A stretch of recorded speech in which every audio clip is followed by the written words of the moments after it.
Hello बच्चों, राधे राधे। तो कैसे हो आप सभी लोग। तो सबसे पहले तो आप सभी को एक very good morning, very good afternoon, very good evening, जब भी आप हमारे वीडियो देख रहे होंगे। तो सबसे पहले थोड़ी सी बात करना चाहेंगे आज आपके साथ। थोड़ी सी बात कैसी, जिसको ये कन्वर्सेशन नहीं सुननी है तो 1.5-2 मिनट तक आप स्किप कर सकते हैं। उसके आगे बिल्कुल पढ़ाई ही हमने की है, उसके आगे आपको इस वीडियो का पूरा लुत्फ उठाने को मिल जाएगा। थोड़ी सी बात करना चाहूँगा 1.5-2 मिनट की। एक्चुअली क्या हुआ, आप लोगों ने देखा होगा कि लास्ट वीडियो और इस वीडियो में काफ़ी डिले हो चुका है। ठीक, उसका क्या हुआ था, एक शिमला की थोड़ी सी हमारी ट्रिप बनी थी। तो हम गए थे, थोड़ा बहुत यार दोस्तों के साथ बोल रहे थे चलते हैं। मैं कहा ठीक है, फ्रेश हो जाते हैं। तो फिर हमने देखा स्टूडियो सेटअप करना था, तो हमने सामान वगैरह उठवाया, घूमे फिरे और सामान वगैरह उठा के अब कुछ एक सेटअप जो हमारे साथ पहले से बने, उनको लग रहा होगा कि कुछ डिफरेंट हुआ है पिछली वीडियो और इस वीडियो में हल्का सा। अभी दिख तो नहीं रहा होगा आपको जैसे मुझे दिख रहा है। तो किसी दिन ऐसे व्लॉग तो नहीं बोल सकते, इस चैनल में व्लॉग्स का कोई मतलब नहीं है, बट अगर आप लोग चाहते हैं कभी तो ऐसे रूम टूर बीच में वीडियो में कभी 1-2 मिनट का प्रोवाइड किया जा सकता है। अभी बस सेटअप कर ही रहे हैं, धीरे धीरे हो जाएगा सब कुछ।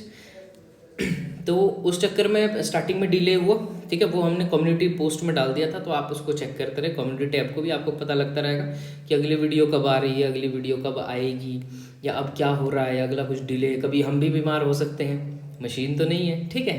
तो होता है थोड़ी मोटी दिक्कत, तो कम्युनिटी पोस्ट पे आपको सब कुछ। आज के पहले सवाल के साथ शुरू करते हैं। तो ये बोल रहा है कुछ कि a cyclist starts from the centre o of a circular park of radius 1 kilometre. ठीक है, जो दिया है वो हम लिखते हुए चलते हैं। क्या बोल रहा है वो हमको कि रेडियस है उसका 1 किलोमीटर। लिखते हुए चलिए। सबसे पहला काम, कॉपी पेन हाथ में, ठीक है। Reaches the edge p of the park, ठीक है जी। उसने क्या किया, साइक्लिस्ट स्टार्ट किया यहाँ से, ठीक है जी। ओ से चलना शुरू किया। ये रेडियस है 1 किलोमीटर, तो ये रेडियस भी है, ये भी है 1 किलोमीटर, ठीक। रीचेज द एच पी, ठीक है जी, वो यहाँ पहुँच गया। ऑफ द पार्क, ठीक है जी, वो पार्क है। Then cycles along the circumference, circumference क्या होता है, अलोंग द बाउंड्री, ठीक है। And return to the centre along q o, अच्छा ठीक है। वो यहाँ से ऐसे गया क्यू तक, और क्यू से फिर वापस चला गया सेंटर पे ही। मतलब ये कुछ इतना सा हमें मिलने वाला है। अब बताओ भाई गणित के विद्यार्थियों कि इस सेक्शन को बोलते क्या है। पहले तो ना सवाल में ही हिंट होता है। कोटा फैक्ट्री देखी होगी, जीतू भैया को सब जानते होंगे, हमारे भी आइडल है, ठीक। तो वो क्या बोलते हैं कि सबसे पहला हिंट है कि सवाल दिया है। अब खुद देखो, वो चीख चीख के बोल रहा है कि इतने सेगमेंट में घूम रहा है, तो यहाँ से चलना चाहिए। सेगमेंट को बोलते क्या है, इस सेगमेंट को बोलते क्या है, इस सेगमेंट को बोलते हैं, हैशटैग करके लिख दीजिए अगर आपको नहीं मालूम है। इसको बोलते हैं क्वाड्रेंट। इतना चीख चीख के बोलते हैं हम क्वाड्रेंट सिस्टम, ठीक है। एक सर्कल का 1/4 हिस्सा क्वाड्रेंट होता है, ठीक। तो ठीक है, and return to the q, ठीक है, समझ आ गया, समझ आ गया, समझ आ गया। If the round trip takes 10 minutes, अच्छा जी, हमें टाइम दोगे आप 10 मिनट्स का, तो हम उसको सेकंड में कन्वर्ट कर देंगे 60 से, तो 600 सेकंड। इतना तो विद्यार्थी लोग जानते होंगे ना, कन्वर्जन कैसे करते हैं। 1 मिनट में होते हैं 60 सेकंड, तो 10 मिनट में कितने होंगे, 10 को गुणा कर दीजिए 60 से, आ जाएगा 600, ठीक है। कुछ लोग सोचते होंगे यार ये क्या करवा रहे हैं, होते हैं कुछ बच्चे यार। अब मेरे को सेंटी नहीं होना इस टाइम पे चलो आते, ठीक है। 10 मिनट्स में 600 सेकंड, सबको पता है, ठीक है। What is the net displacement, पहली बात बोल रहा है वो, पहला ए, नेट डिस्प्लेसमेंट। तो किसी ने अगर इसको लगाने में, इसको निकालने में कोई फॉर्मूले का इस्तेमाल किया तो वो पिट जाएगा।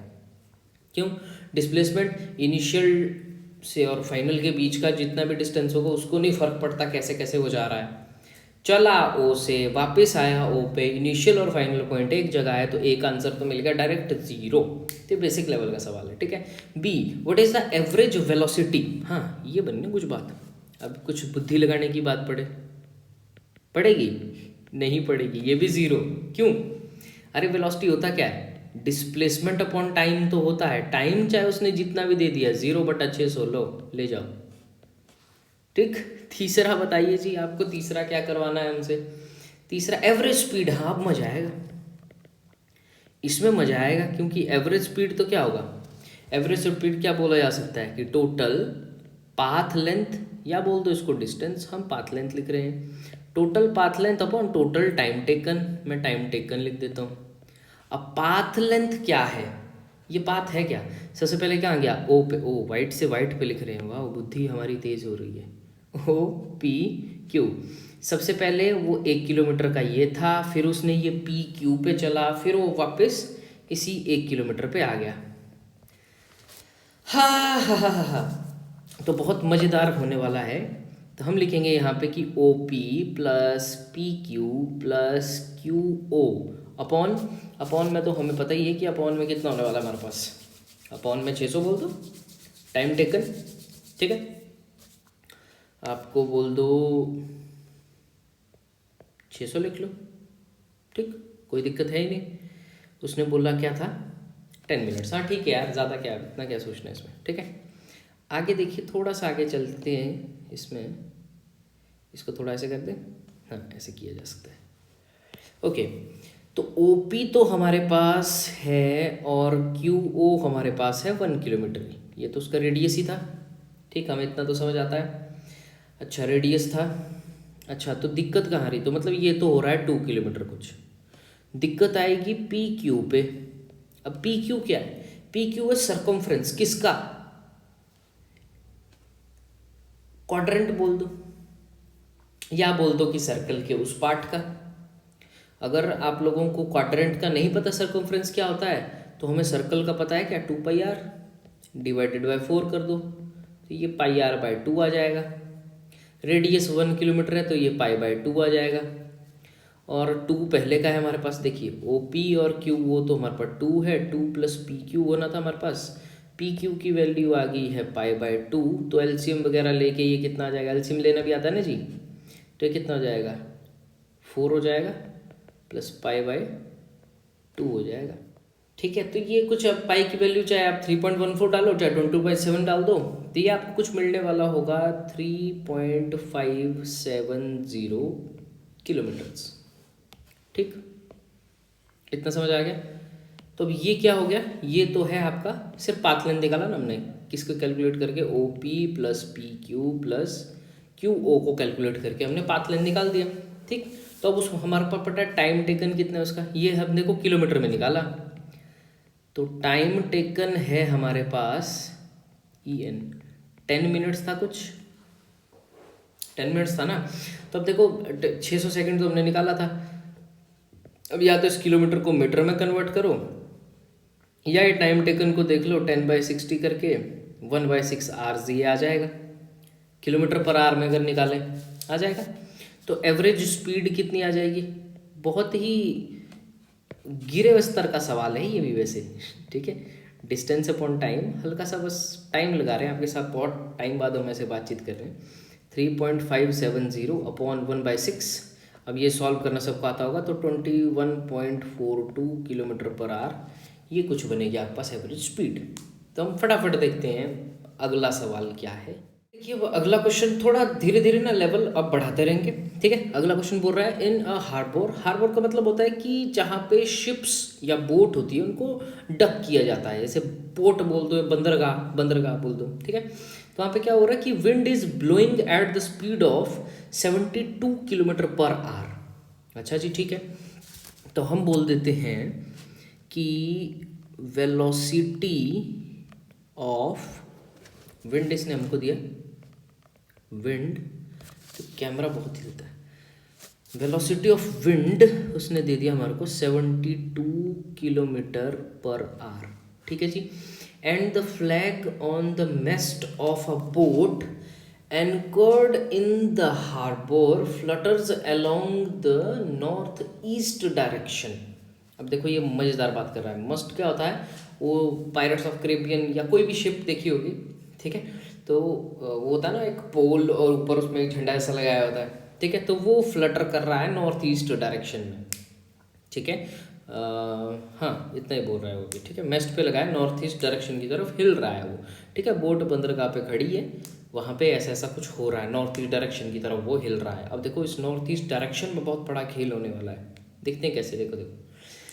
If the boat starts moving at a speed of, चलो जी वेलोसिटी ऑफ बोट दे दिया उसने, और क्या चाहिए हमें, वेलोसिटी ऑफ बोट दे दिया उसने हमको 51 किलोमीटर पर आवर टुवर्ड, यहाँ पे दे दी उसने direction toward north. What is the direction of the flag on the must of the boat. अगर वो बोट अब चलने, पहले तो बोट खड़ी थी तो उसके ऊपर जो फ्लैग था वो हिल रहा था कुछ नॉर्थ ईस्ट डायरेक्शन की तरफ। अब वो बोट खुद चल रही है 51 किलोमीटर पर आवर की तरफ से टुवर्ड नॉर्थ। पहले झंडा हिल रहा था टुवर्ड नॉर्थ ईस्ट, अब वो बोट चल रही है टुवर्ड नॉर्थ। अब वो झंडा किस तरफ हिलेगा वो देखते हैं। झंडा उस तरफ हिलेगा, यहाँ पे देखिए की पॉइंट क्या है, झंडा उस तरफ हिलेगा जिस तरफ उसको हवा धकेलेगी, मतलब the direction of wind should be the direction of flag. तो यहाँ पे मुद्दे की बात क्या है कि फ्लैग की डायरेक्शन वैसी होगी जैसी उस पे विंड की डायरेक्शन होगी, हवा जिस तरफ फ्लैग उस तरफ। ठीक, अब देखो flag is fluttering toward north east का मतलब क्या होता है कि मतलब विंड की डायरेक्शन नॉर्थ ईस्ट है जब वो बोट खड़ी थी। ठीक, अब जब बोट नॉर्थ की तरफ चलेगी तो फ्लैग मूव करेगा direction of wind with respect to boat. अब देखो ये क्या बोल दिया मैंने, बोट खड़ी थी, बोट कैसी थी, यहाँ पे से बोट बना दिया, बोट बोट कर दिया, या अमन गुप्ता सर स्ट्राइक ना मार दे मेरे पे बोट की जगह दिया बन गया यार बट चलो बोट ही एज्यूम कर लो। ठीक है, ड्राइंग खराब है अपनी, मान लो बोट है, ठीक है, ऐसे ऐसे। अब ये खड़ी है, ठीक है, इसके ऊपर वो झंडा है मान लीजिए, ऐसे ऐसे ऐसे करके, ठीक है। ये तो बोट पता नहीं क्या ही है, बट एक बोट है उसके ऊपर झंडा है, ठीक है। तो सबसे पहले स्टार्टिंग में वो खड़ी है पहले। अब देखो फ्रेम ऑफ रेफरेंस कैसे काम करता है। बोट खड़ी है, उस टाइम उसका फ्लैग हिल रहा है तो direction of wind with respect to ground देखा जाएगा, बिकॉज बोट भी खड़ी है। विद रिस्पेक्ट टू बोट बोलो तो with respect to ground automatically हो गया।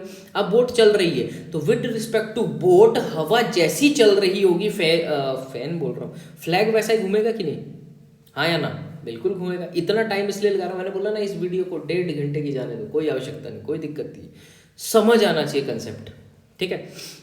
कभी दिक्कत नहीं खाओगे, ऐसे ऐसे क्वेश्चंस कर लो, ठीक है। कंसेप्ट यही रहेंगे, सिचुएशंस बदल जाएगी। आहा, शायरी नहीं कर रहे हैं, चलिए आप पढ़िए मेरा ना, चलो कभी और बात करेंगे।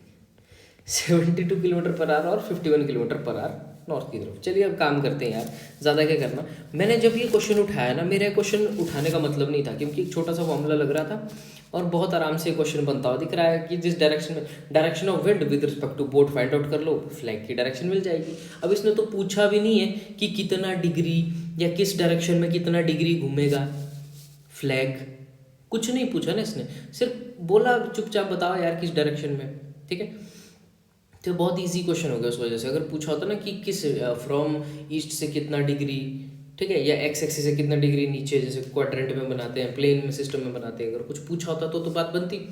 बहुत अच्छा सा सवाल था, पर मैंने जब इसकी सोल्यूशन देखे ना, इतने कॉम्प्लिकेटेड, आप खुद सर्च कर लेना, समझ आता तो बहुत अच्छी, आपकी फिजिक्स बहुत अच्छी है, बट एवरेज स्टूडेंट की नज़र से अगर देखा जाए तो वो सोल्यूशन बहुत, मतलब ऐसे करके बैठना पड़ेगा फिर कुछ हो पाएगा, और वो कंसेप्ट किसी और क्वेश्चन में लगाना थोड़ा टफ भी हो जाएगा। तो एक रेफरेंस बताता हूँ मैं आपको ऐसे क्वेश्चन सॉल्व करने का, मैंने दिया हुआ है पहले ही। तो सबसे पहले अगर मेरे साथ आप यहाँ तक बने हुए हो ना, तो प्लीज़ एक बात सुन लेना मेरी, जिसने मेरी पिछली वीडियो नहीं देखी, कौन सी, देखो सिर्फ उसी पॉइंट पे ले जाऊँगा। मोशन इन अ प्लेन 02 देखना, और मैं टाइमिंग भी नोट किया है 1900 से 439, यहाँ पे है वो पूरा कंसेप्ट बताया, स्पेशली डेडिकेटेड टू ऐसे टाइप के क्वेश्चन। ऐसे टाइप के क्यों, क्योंकि यहाँ पे दो एंगल्स मिलने वाले हैं, एक थीटा एक अल्फा। अब डिसाइडिंग कौन सा होता है वो आप पे डिपेंड करता है ना, थीटा किसको रखना, अल्फा किसको रखना, ठीक है। और एक पूरी वीडियो ही वो आई थिंक 51.40 की है, यहाँ पे शायद लास्ट में क्वेश्चन भी करवाया है ऐसा, ठीक है, क्वेश्चन के साथ पूरा कंप्लीट है। हाँ, इस रेफरेंस के बीच में बिल्कुल प्रूव करके और बताया हुआ है कि थीटा किसको लेना, अल्फा किसको लेना। थोड़ी बहुत बात मैं यहाँ पे भी कर लूँगा, ठीक है, थोड़ी बहुत बात यहाँ पे भी कर ली जाएगी, ऐसी कोई दिक्कत नहीं है। अब थोड़ा सा इतना से इसको अपने पास रखते हैं, पहले हल्का सा आगे देखते हैं जरा। अब सॉल्व करने पे आते हैं। अब देखो क्या बोल रहा है, फटाफट देखना। अब इसको मैं ना हटा ही दूँ थोड़ा सा तो बेटर रहेगा, हटा। अब देखो फटाफट उसने क्या बोला कि विंड इज ब्लोइंग, सबसे पहले वो बना दो, अपना क्वाड्रेंट सिस्टम बना दो। लो बन के तैयार, ईस्ट वेस्ट नॉर्थ साउथ। सबसे पहले क्या बोला उसने कि मेरे पास क्या है, if the boat starts moving at a speed of, ये देखिए 51 kilometre per hour toward north, ये वाली साइड होती है ना नॉर्थ, ठीक है। तो लो ये वाली क्या है, वेलोसिटी ऑफ हमने बोला बोट कितना 51 किलोमीटर पर आवर लिख दिया। और दूसरा क्या बोला था उसने, नॉर्थ ईस्ट, तो ईस्ट कौन सा होता है, ये वाला, नॉर्थ ईस्ट की तरफ बता दिया उसने डायरेक्शन ऑफ विंड पहले से, VW। ये उसने बताया नहीं, ये हमने फाइंड आउट किया है। उसने बोला था फ्लैग उस तरफ घूम रहा है, तो हमने ये फाइंड आउट किया कि विंड की डायरेक्शन ये होगी कितना 72 किलोमीटर पर आवर। लो लिखा, ठीक। अब उसने क्या बोला था कि हाँ, कि अब अगर बोट ने खुद चलना शुरू किया तो वो किस तरफ को जाएगा फिर, ऐसे, ठीक है। मतलब हमको सिंपली क्या निकालना है, velocity of wind with respect to boat. अब देखिए यहाँ पे एक बहुत मज़ेदार चीज़ थी, इसको थोड़ा सा येलो से ऐसे कर लूँ, अच्छा रहेगा, ठीक है। अब देखो ध्यान से, इतना हमको बताया उसने। उसके बाद अब देखिए यहाँ पे ये जो दो वेक्टर्स आपको दिख रहे हैं, एक मैं बोल दूँ क्या मैं इन दो के बीच कुछ रिजल्टेंट लिख सकता हूँ? नहीं, क्यों? अब देखिए इन दो के बीच में कुछ, ये तो खुद किसी प्लेन के बीच में, ठीक है। अब मेरे को क्या चाहिए, मेरे को चाहिए velocity of wind with respect to boat, ये चाहिए मेरे को। इसका मतलब क्या होता है, ध्यान से देखिए, VW प्लस माइनस VB, ये होता है कि नहीं होता, मैंने बताया आपको कि नहीं, क्योंकि वेक्टर में हमने एडिशन ऑफ वेक्टर बहुत अच्छे से किया ट्रायंगुलर लॉ से, तो मैंने बोला ऐसे लिखा करो। देखो इसका मतलब क्या होता है, VW माइनस VB होता है, तो ये आपको मिल कैसे सकता है कि VW में ऐड कर लो कौन सा वेक्टर, माइनस ऑफ VB, तो VB कौन सा है हमारे पास। अब देखो ये ऐसे भी पता लग रहा है यार कि VB और VW के बीच में रिजल्टेंट नहीं आ सकता। देखिए ध्यान से देखिए, किसको थीटा लोगे, नहीं है ना कोई रेफरेंस, ठीक है। तो VB, अब देखिए ये स्टेटमेंट से पता लग रहा है कि VB वाला जो वेक्टर है, अगर मैं इसको ऐसे कर दूं, ऐसे कर दूं, ऐसे कर दूं, तो VB वाला जो वेक्टर है वो जिस डायरेक्शन में है, हमको उसका नेगेटिव वाला कंपोनेंट चाहिए होगा, उतना ही। ये समझ आया बात, ये समझना बहुत ज़रूरी है इस टाइम, इसलिए मैंने ऐसे ऐसे सवाल लिए हैं जिसमें मज़ा आएगा, ठीक है ना। अब इन दो के बीच में कहीं कोई हो सकता है, मान लो एक रिजल्टेंट हमने बना दिया कुछ, ये लीजिए ये तो भी बात कि दो वेक्टर्स के बीच में, अब देखो ना मैं यहाँ पे, क्या ये कोई रिजल्टेंट हो सकता है, ये ऐसे पॉसिबल है, सिचुएशन पर डिपेंड करता है। अब यहाँ देखिए ये डिमांड क्या कर रहा है, velocity of wind with respect to boat, VW minus of VB, तो माइनस ऑफ VB हुआ निचली तरफ को, यहाँ पे भी आप वेक्टर लगाते हुए चलिएगा, कोई दिक्कत नहीं, सब जगह लगा दो, ठीक। तो अब देखिए इन दो के बीच की गेम हो जाती है, ठीक है, इसलिए लिए बहुत अच्छे से सवाल है। और इसके बाद ना बहुत घुमाया हुआ यार, बहुत घुमाया, बहुत दिमाग खराब हुआ था, ठीक है, जब मैं भी देख रहा था। एक दो जगह कुछ अच्छा भी है, बट मैं एक ही ट्रिक ना, मैंने बोला ट्रिक भी नहीं जी, एक ही कंसेप्ट, ट्रिक शब्द में कभी मत उलझना प्लीज़, कभी मत, अपने कंसेप्ट अपने साथ लेके चलो, बहुत मजा आएगा, ठीक। अब देखो यहाँ पे क्या बोला था मैंने, उस वीडियो में जाके देखना पूरा, बिल्कुल अच्छे से देखना कि हमने क्या बोला था। जब भी ऐसे सवाल आते हैं तो हमने क्या बोला है कि जो भी देखना, ठीक है, एक वेक्टर लिख के रखो, एक और चीज, एक वेक्टर, ठीक है, और रिजल्टेंट के बीच में होता है एक एंगल, और एक क्या होता है, दो वेक्टर्स के बीच में होता है एंगल, के बीच में होता है एंगल, ठीक। दो जगह आपको एंगल्स मिलते हैं, एक क्या मिलता है, किसी एक वेक्टर और रिजल्टेंट के बीच, दूसरा मिलता है दो वेक्टर्स के बीच।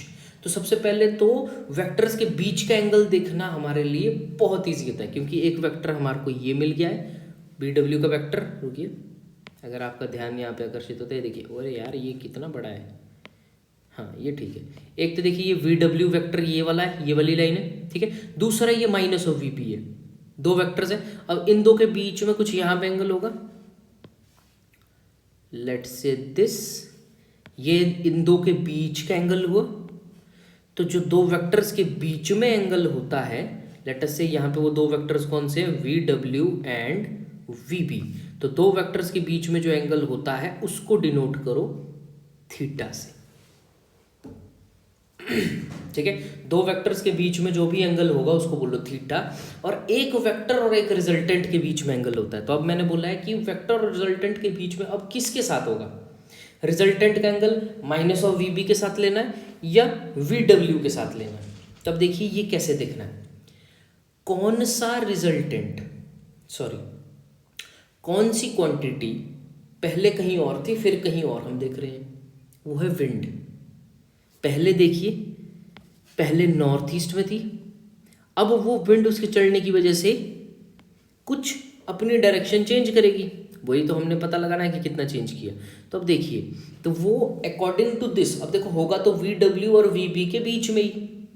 तो हमने तो एक बना दिया, ठीक है, हमारा काम क्या है फिजिक्स में, बीच में बनाना। अब वो ईस्ट के ऊपर होगा ना तो वो एंगल में पता लग जाएगा। जब हम एंगल पता करेंगे, एंगल में पता लग जाएगा, ऑब्वियस सी बात है। देखो कैसे पता लगेगा। तो पर अब देखो मेन बात क्या थी, मेन बात थी कि वो एक वेक्टर और एक रिजल्टेंट के बीच में एंगल कौन सा होगा, वो वी बी और रिजल्टेंट के बीच होगा या वी डब्ल्यू और रिजल्टेंट के बीच होगा। तो पहले देखिए ना, पहले विंड इस तरफ थी, अब विंड कुछ अपनी डायरेक्शन चेंज की, मतलब जितनी डायरेक्शन ऐसे विंड ने चेंज की उस एंगल को बोला हमने अल्फा। तो एक रिजल्टेंट और एक वेक्टर के बीच में जो एंगल होता है उसको क्या बोलते हैं हम, अल्फा। देखिए एक बार आपको इतना समझ आ गया ना, थीटा कौन सा अल्फा कौन सा। इसके बाद बिल्कुल सिंपल सा फॉर्मूला बचता है, वो फॉर्मूला है कि टेन अल्फा, अगर आपको उस वीडियो में मिल जाएगा यहाँ पे, तो वो था B sine theta upon A plus B cos of theta. तो हमारे पास ए और बी की जंग है, हाँ, ए क्या है और बी क्या है, ठीक।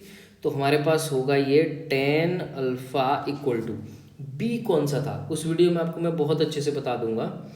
बी होगा यहाँ पे वी बी साइन थीटा और ये हो जाएगा V W plus V B cos theta. B वो वाला वेक्टर होता है जिसके साथ अल्फा नहीं होता। सिंपली ये समझो ना कि ए वेक्टर के साथ अल्फा होगा, A for alpha, A for वो वेक्टर, ठीक। तो वी बी मतलब कहाँ गया फॉर्मूला, हाँ बी, ये ए वाला वेक्टर, ये जो बी है ना, ये बी अपने आप में एक वेक्टर है, ये उसमें समझा दूंगा आपको। ये ए वेक्टर और बी वेक्टर है, तो यहाँ पे बी वेक्टर कौन सा है, ए वेक्टर कौन सा है जिसके साथ एंगल बना है, ठीक। तो एंगल देखिए, ए की जगह एंगल किस साथ बना है, एक वेक्टर वी डब्ल्यू के साथ, तो यहाँ पे वी डब्ल्यू डाल दिया। यहाँ पे भी इनकी वैल्यू आप डाल दो आराम से। वी बी की देखिए कितनी वैल्यू थी आपके पास, 51। हाँ एक और मज़ेदार बात, अब यहाँ पे ये थीटा है कितना, मज़ेदार बात ये भी थी। अब देखिए यहाँ पे जब आपको दिया जाता है ना कि नॉर्थ ईस्ट डायरेक्शन बोला है, उसने क्या बोला है, नॉर्थ ईस्ट डायरेक्शन बोला था, तो इसका एक और मतलब भी होता था। ये बहुत अच्छी चीज़ हम मिस कर गए हैं यहाँ पे। जिस टाइम हमने ये वी डब्ल्यू बनाया ना, नॉर्थ ईस्ट का मतलब होता है कि वो अपना जो एक्स एक्सिस से है वो 45 डिग्रीज ऊपर है, ठीक।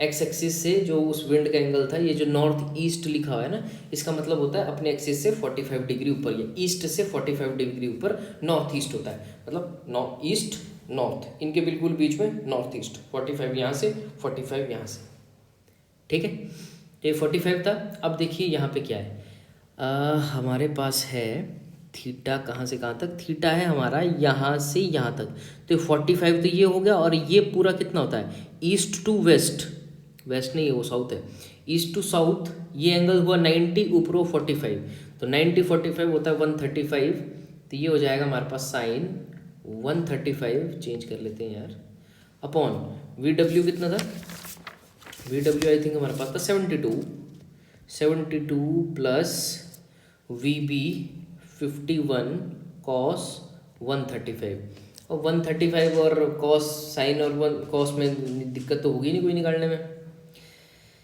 है तो एक वीडियो है मेरी पहले पढ़ी हुई ट्रिग्नोमेट्री की, देख सकते हैं आप। देखिए एक करके दिखाता हूँ फटाफट। साइन 135 डिग्री को आप लिख सकते हैं साइन 90 प्लस 45 और साइन 90 प्लस 45 होता है कॉस 45। अभी कैसे हुआ ये मैं नहीं बताऊँगा, ये आप वीडियो देखो उसमें आपको पता लग जाएगा। और कॉस 45 की वैल्यू होती है 1/√2, तो ये होगा 51/√2, ठीक। अपॉन में क्या हो जाएगा 72 प्लस 51, कॉस 135 की वैल्यू भी क्या होती है 1/√2। तो ये जब आप कॉम्प्लेक्स सा सॉल्व करोगे, पूरा सॉल्व अब नहीं करेंगे यहाँ पे, 1.0038 इतना कुछ आएगा आपके पास। ये है 10, अल्फ़ा की वैल्यू कितनी आई 1.0038, तो अल्फ़ा की वैल्यू आएगी 10 इनवर्स 1.0038 और ये हो जाएगा अल्फ़ा की वैल्यू आपको मेंशन्ड होगी, ये होगा 45.11 डिग्रीज। कितनी आई अल्फ़ा की वैल्यू 45.11 डिग्रीज। अब देखिए यहाँ से मैं क्या साबित करना चाहता हूँ, यहाँ से यहाँ पे आइए, इसे कैमरे पे ओवरलैप हो रहा है। अब देखिए 45 डिग्री का तो ये था, तो अब देखिए इससे अल्फ़ा की टोटल वैल्यू कितनी है हमारे पास, अल्फ़ा था क्या, अल्फ़ा कहाँ तक है, अल्फ़ा है इस पॉइंट तक कि कितना वो शिफ्ट हुआ, वो 45.11, तो 45 डिग्री तक तो वो ईस्ट पे आया, तो -45 कर ले उससे, ठीक। 45.11 मतलब ईस्ट से थोड़ा सा ये आगे भी तो बढ़ा है कुछ, ये देखिए 45 तो यहीं तक आया, तो 45.11 - 45 ये हो जाएगा 0.11, ये आया और आगे। इसमें आप लिख सकते हैं ऐसा कि 0.11 degree due almost east, east की तरफ है बहुत स्लाइटली, मतलब वो ईस्ट और साउथ के बीच चला गया तो ड्यू ईस्ट ही बोल दिया, वो भी बहुत, 1 डिग्री का भी फर्क नहीं है। 45.11 समझे आप, मेन दिक्कत ये है angle with respect to east हो गया है, मतलब ज़्यादा कंफ्यूज मत हो। 45.11 45 आया ईस्ट पे, 0.11 हल्का सा नीचे गया, तो ऑलमोस्ट ड्यू ईस्ट बोल सकते हैं आप इसको, ठीक। तो इस सवाल को यहीं विराम देते हुए हम चलते हैं। देखिए अपने पास कुछ अगला सवाल है कि ये दे रहा है, ऐसे टाइप का क्वेश्चन ना नीट में बहुत बारी पूछा जा भी चुका है और जाता भी एक ऐसे टाइप का आ जाता है जिसमें आपको पोजीशन वेक्टर दे दिया होता है कुछ IJK की फॉर्म में, और उसके बाद वेलोसिटी पे या एक्सेलरेशन पे या उसके मैग्नीट्यूड पे या उसकी डायरेक्शन पे कुछ भी पूछा जा सकता है, ठीक है। तो ये बहुत ज़रूरी हो जाता है इस टाइप के क्वेश्चन को एनालिसिस करना, बट फिर भी देखो क्या बोल रहा है, पोजीशन दे रहा है ये आर की टर्म में, ठीक है। देख लेंगे सबसे पहले पोजीशन दे दिया इसने, लिख लीजिए इसको, जैसे ये जैसे लिख रहा है आर को, ये जो बोल्ड करके लिखा है ना, देखिए आर बोल्ड करके, वी बोल्ड करके, ए बोल्ड करके, मैंने आपको पहले बोला था जो चीज़ बोल्ड करके लिखी होती है ना वो अपने आप में एक वेक्टर होता है, मतलब वेक्टर नोटेशन पे वो रिप्रेजेंट करने को बोल रहा है। तो ये हमको बोला है 3TI कैप, इस टाइप का क्वेश्चन मैंने लेक्चर में भी करवाया है, ठीक है। वो भी अगर देखा होगा तो वेल एंड गुड, नहीं तो इसके डिस्क्रिप्शन में पूरे लिंक्स दिए हुए हैं, आप देख सकते हैं, ठीक है। यूनिट आपको दे दिया है मीटर उसने, ठीक है, स्टैंडर्ड यूनिट में बात कर रहा है, ठीक है। वेयर टी इन सेकेंड्स, ये जो टी भी है ये टाइम है, उसका यूनिट आपको दे दिया सेकेंड्स, ठीक है। And the coefficient have the proper unit for R to be in metres, और ये जो बाकी कॉफिशिएंट्स है इसके ये भी अपने प्रॉपर यूनिट्स में है, ताकि ये जो आर है वो मीटर में ही रहे। लाइक जैसे इस लाइन का मतलब क्या है, जैसे आपने पढ़ा है कि speed equal to distance upon time, तो स्पीड का यूनिट मीटर पर सेकंड में रहने के लिए ये ज़रूरी है कि डिस्टेंस मीटर में हो और टाइम सेकंड में हो, फिर हो जाएगा मीटर पर सेकंड, मतलब LHS इक्वल टू RHS, यार बचपन से कर रहे हैं, ठीक। तो ये दिया, उसके बाद क्या बोला उसने, find the velocity vector and acceleration vector of the particle. पहला सवाल बिल्कुल हलवा, बहुत प्रेम से हो जाएगा, सिर्फ डिफ्रेंशिएट करना है, पता है ना।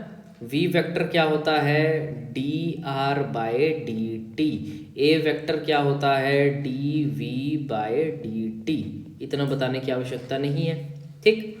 तो v की ये बात कर रहे हैं, इसको डिफ्रेंशिएट करेंगे तो ये कितना आ जाएगा, ये आ जाएगा 3.0। अब ये आई कैप वगैरह ना इसके साथ लगाते रहो, 3.0 आई कैप माइनस, अब देखो टी स्क्वेयर है वहाँ पे तो 2.0, अब देखो ये है ऐसा जैसे मैंने बताया था आपको d/dt D X of X raise to power n, वो क्या हो जाता था N X N minus one.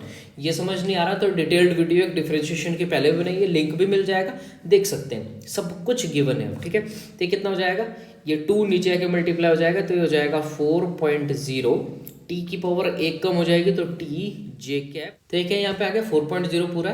ठीक है, ये पूरा आप हमारे पास क्या है, कॉन्स्टेंट है, तो मतलब कांस्टेंट की differentiation D by D T of any constant के इज जीरो, तो आगे वाला तो जीरो ही हो गया। तो वेलोसिटी हमारे पास आ गया आई जे की फॉर्म में, के हमारे पास कैंसिल हो गया। उसके बाद सेपरेटली एक्सेलरेशन निकालेंगे तो वो अब v वाले को डिफरेंशिएट करेंगे। अब देखिए ये वाला कांस्टेंट है, खत्म हो जाएगा, माइनस साइन रहेगा और आगे क्या है 4.0 जे कैप बच गया हमारे पास, सिर्फ इतना।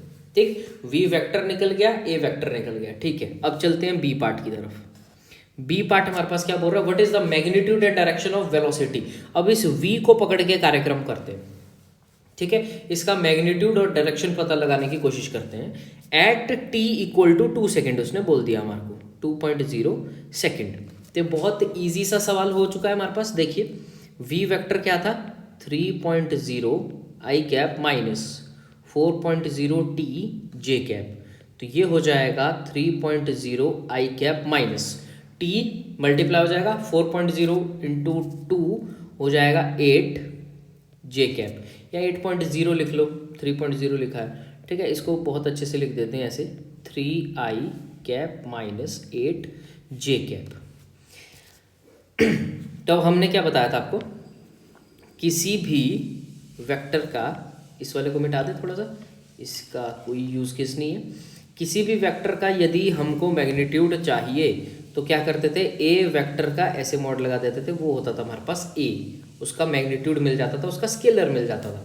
ठीक है, तो उसको करने का भी तरीका आपको पता था, कैसे करते हैं।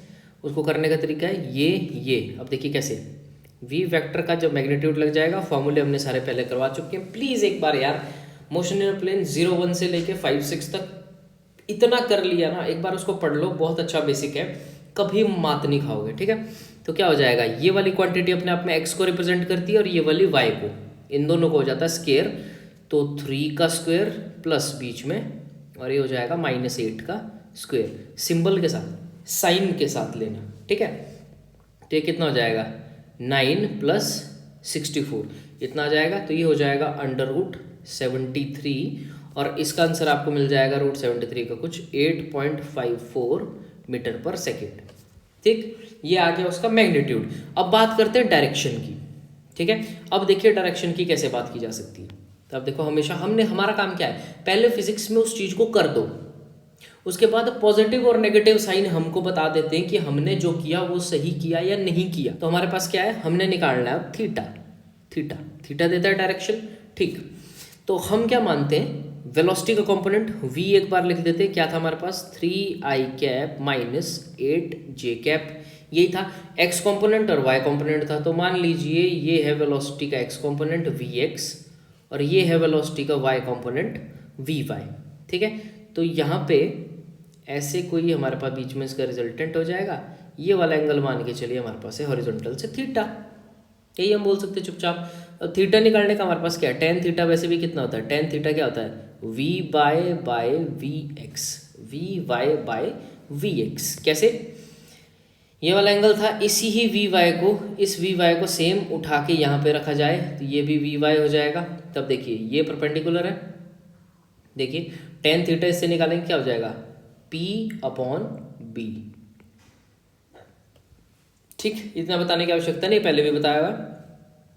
तो यहाँ से थीटा हो जाएगा tan इनवर्स vy/vx, इतना हो जाएगा। और इतना हमारे पास वैल्यूज़ है ही। tan इनवर्स vy की वैल्यू क्या है, बताइए vy की वैल्यू है -8। ये वाला होता है y कंपोनेंट, ये वाला होता है x कंपोनेंट, 1000 बार बताया। ठीक है, तो अपॉन में हो जाएगा 3, तो इसकी वैल्यू हमारे पास आएगी कुछ, अब देखिए tan, अब देखिए बेसिक ट्रिग्नोमेट्री, इसलिए ट्रिग्नोमेट्री की भी सीरीज है, वो भी डिस्क्रिप्शन मिल जाएगी। ये tan माइनस थीटा को हम लिख सकते हैं ऐसे, -tan थीटा, तो हो जाएगा -tan 8/3, और इसकी वैल्यू हो जाएगी हमारे पास माइनस इनवर्स है वो, ठीक है। टेन इनवर्स, तो ये देखिए काट पीट के कितना आ जाएगा, ये आ जाएगा टेन इनवर्स 2.667 और इसकी वैल्यू हो जाएगी होगा माइनस 69.45 डिग्रीज। अब देखिए यहाँ पे माइनस क्यों आया, हमारी फिगर के अकॉर्डिंग, ये हमने फिगर बनाई थी बट आ गया आंसर नेगेटिव में। तो क्या एंगल नेगेटिव होता है? नो, नेगेटिव साइन जो है यहाँ पे वो सिर्फ इंडिकेट कर रहा है कि जो डायरेक्शन है वेलोसिटी की, डायरेक्शन जो भी होगी इस वेलोसिटी वेक्टर की, ये जो है v, इसके दो कंपोनेंट थे, तो इस v की जो डायरेक्शन है जो हमने ली है उससे ऑपोजिट है। नेगेटिव का मतलब क्या होता है? एंगल नेगेटिव होता है क्लॉकवाइज। कैसे? ट्रिग्नोमेट्री में देख लेना, ये भी पता होता है। सिंपल सी बात, सिंपल सी भाषा में अगर समझाया जाए तो मैं आपको इतना कहूँगा, इसको और परे ले जाओ पहले, ठीक है। सिंपल सी भाषा में अगर कहा जाए, हमने फिगर बनाई थी जिसमें हमारे पास कंपोनेंट था Vx और ये था Vy, ये हमने बोल दिया v, ठीक। ये ले लिया हमने थीटा ऐसे, पर इसने आंसर दे दिया हमको नेगेटिव में, मतलब इसकी फिगर कुछ कैसी थी, ये मान लो आपका कोऑर्डिनेट है। आपका Vx तो रहेगा ये ही, बट इसने बोला माइनस 69.45, मतलब कि the direction of velocity is, इसको बोलते हैं हम बिलो एक्स एक्सिस। नेगेटिव में हमने अबव एक्स एक्सिस रखा था थीटा, ठीक, तो आंसर में आ गया नेगेटिव। नेगेटिव साइन का मतलब कि जो डायरेक्शन हमने मानी है उसके ऑपोजिट है, ठीक। मतलब 69.45 इस एक्स से ऐसे नीचे को है, मतलब ये कुछ ऐसे ऐसे, ये वाला एंगल है वो थीटा, जिसकी वैल्यू कितनी है 69.45 डिग्रीज। अब समझ आया ये नेगेटिव क्यों आया? नेगेटिव का मतलब ये नहीं कि एंगल नेगेटिव में हो गया, अब no, negative sign only indicates that जिस डायरेक्शन में हम चल रहे हैं हरकतें उसकी ऑपोजिट डायरेक्शन में हो रही है। हम फॉरवर्ड जा रहे हैं तो हरकतें बैकवर्ड है। हमने एंगल पॉजिटिव माना, एक्स एक्सिस के ऊपर माना, एंगल नेगेटिव आया मतलब वो एक्स एक्सिस के नीचे है। और एक और चीज़ बता देता हूँ, जैसे मैंने बोला ना कि एंगल नेगेटिव होता है क्लॉकवाइज, तो बचपन में एक चीज़ देखी होती है हम सब ने, कौन सी चीज़ बताएंगे? उसको बोलते हैं आई थिंक प्रोटेक्टर, जिसको बोलते हैं डी भाषा में, जिससे हम वो एंगल बनाते थे। यहाँ 0 लिखा होता है, यहाँ 90 लिखा होता है कहीं, यहाँ बीच में 45 ले लो और यहाँ पे 180 ले लो, ठीक है। यहाँ पे कहीं ऐसे ही 120 ले लो, 135 ले लो, ऐसे देखा है सबने डी, सबने देखा होता है बचपन में एंगल्स इसी से बनाए जाते हैं, प्रोटेक्टर। तो अब देखिए यहाँ पे 0 to 180 कैसे चलते हैं, ये सारे डिग्रीज है, ठीक है। 0 to 180 कैसे चलता है? ऐसे चलती है साइकिल, मतलब एंटी क्लॉकवाइज। तो हमारे ज्योमेट्री बॉक्स में ही बचपन में ट्रिग्नोमेट्री थी, एंटी क्लॉकवाइज चलने का मतलब कि एंटी क्लॉकवाइज एंगल होते हैं पॉजिटिव, तो हमने बोला वो नेगेटिव है, तो मतलब जहाँ से हमने मेजर शुरू किया है वहाँ से क्लॉकवाइज चलो, ठीक है। इतना ही समझा सकता था, बाकी वीडियो में आपको मिल जाएगा, ठीक। चलते हैं अगले सवाल की तरफ। देखिए अब सवालों का लेवल धीरे धीरे इंक्रीज करते रहेंगे, ठीक। अगला सवाल क्या बोल रहा है? अगला बोल रहा है कि a bullet is fired eight an angle of 30 degree with a horizontal projectile. मजा आएगा, मजा आएगा, ठीक है। मतलब हमको उसने दे दिया पहले angle of projection, angle of projection मान के चलो, हमने बोला थीटा दैट इज 30 डिग्री, ठीक। एक रफ सा फिगर बना देते हैं, कुछ ऐसे उसने बोला 30 डिग्री पे, ठीक, विद रेफरेंस पॉइंट हमने मान लिया O। Horizontal hits the ground 3 kilometre away. अब ये प्रोजेक्टाइल कुछ ऐसे तो जाएगा, ऐसे तो गिरेगा, मान के चलिए ये बोल रहा है कि 3 किलोमीटर अवे उसने हिट कर दिया ग्राउंड पे हॉरिजॉन्टली, ठीक। By adjusting its angle of projection can one hope to hit a target 5 kilometre away, assume muzzle speed to be fixed and neglect the air resistance, ठीक है। तो ये बोल रहा है, आप देखिए सवाल समझना बहुत ध्यान से। ये बोल रहा है कि अगर हम 30 डिग्री पे फायर करेंगे तो वो जाके कहीं गिर रहा है 3 किलोमीटर दूर, जहां से फायर किया वहां से 3 किलोमीटर दूर वो गिर रहा है। तो उसने बोला कि अगर हम इसके एंगल ऑफ प्रोजेक्शन को कुछ चेंज करें 30 से कुछ ऐसे 30 पे कुछ ऐसे करके चेंज करें तो क्या वो एक टारगेट को हिट कर सकता है जो 5 किलोमीटर दूर रखा गया है। इसका क्या मतलब है, साफ साफ बोल रहा है वो शख्स कि हमको रेंज बताओ, हम उसकी रेंज निकाल देते हैं। आपको पता है रेंज मैक्सिमम 45 पे होती है, ठीक। अगर वो मैक्सिमम रेंज पे 5 किलोमीटर तक पहुंच पा रहा है तो हिट कर देगा, नहीं पहुंच पा रहा है तो नहीं करेगा। मैक्सिमम रेंज का सवाल बन गया है। मैक्सिमम रेंज 5 किलोमीटर तक या उससे ज्यादा हुई तो वो हिट कर लेगा। 5 किलोमीटर से पहले ही कहीं मैक्सिमम रेंज पे ड्रॉप कर रहा है तो चाहे कोई भी एंगल ऑफ प्रोजेक्शन हो नहीं कर पाएगा, क्योंकि अगर आपने मैक्सिमम रेंज मतलब 45 में नहीं पहुंचा तो तुम ना कर पाओगे, तुमसे ना हो पाएगा, ठीक। अब देखते हैं इसने साफ साफ क्या बोला। और क्या बोला इसने कि अभी उसकी फिलहाल की रेंज कितनी है 3 किलोमीटर, ताकि हम उससे कुछ निकाल सकें। देखिए ज़रा क्या निकाल सकते हैं। और मान लो जी की value 9.8 metre per second square, ठीक। आर निकालने का फॉर्मूला सबको पता है, U square sine 2 theta by G, ये भी पता है।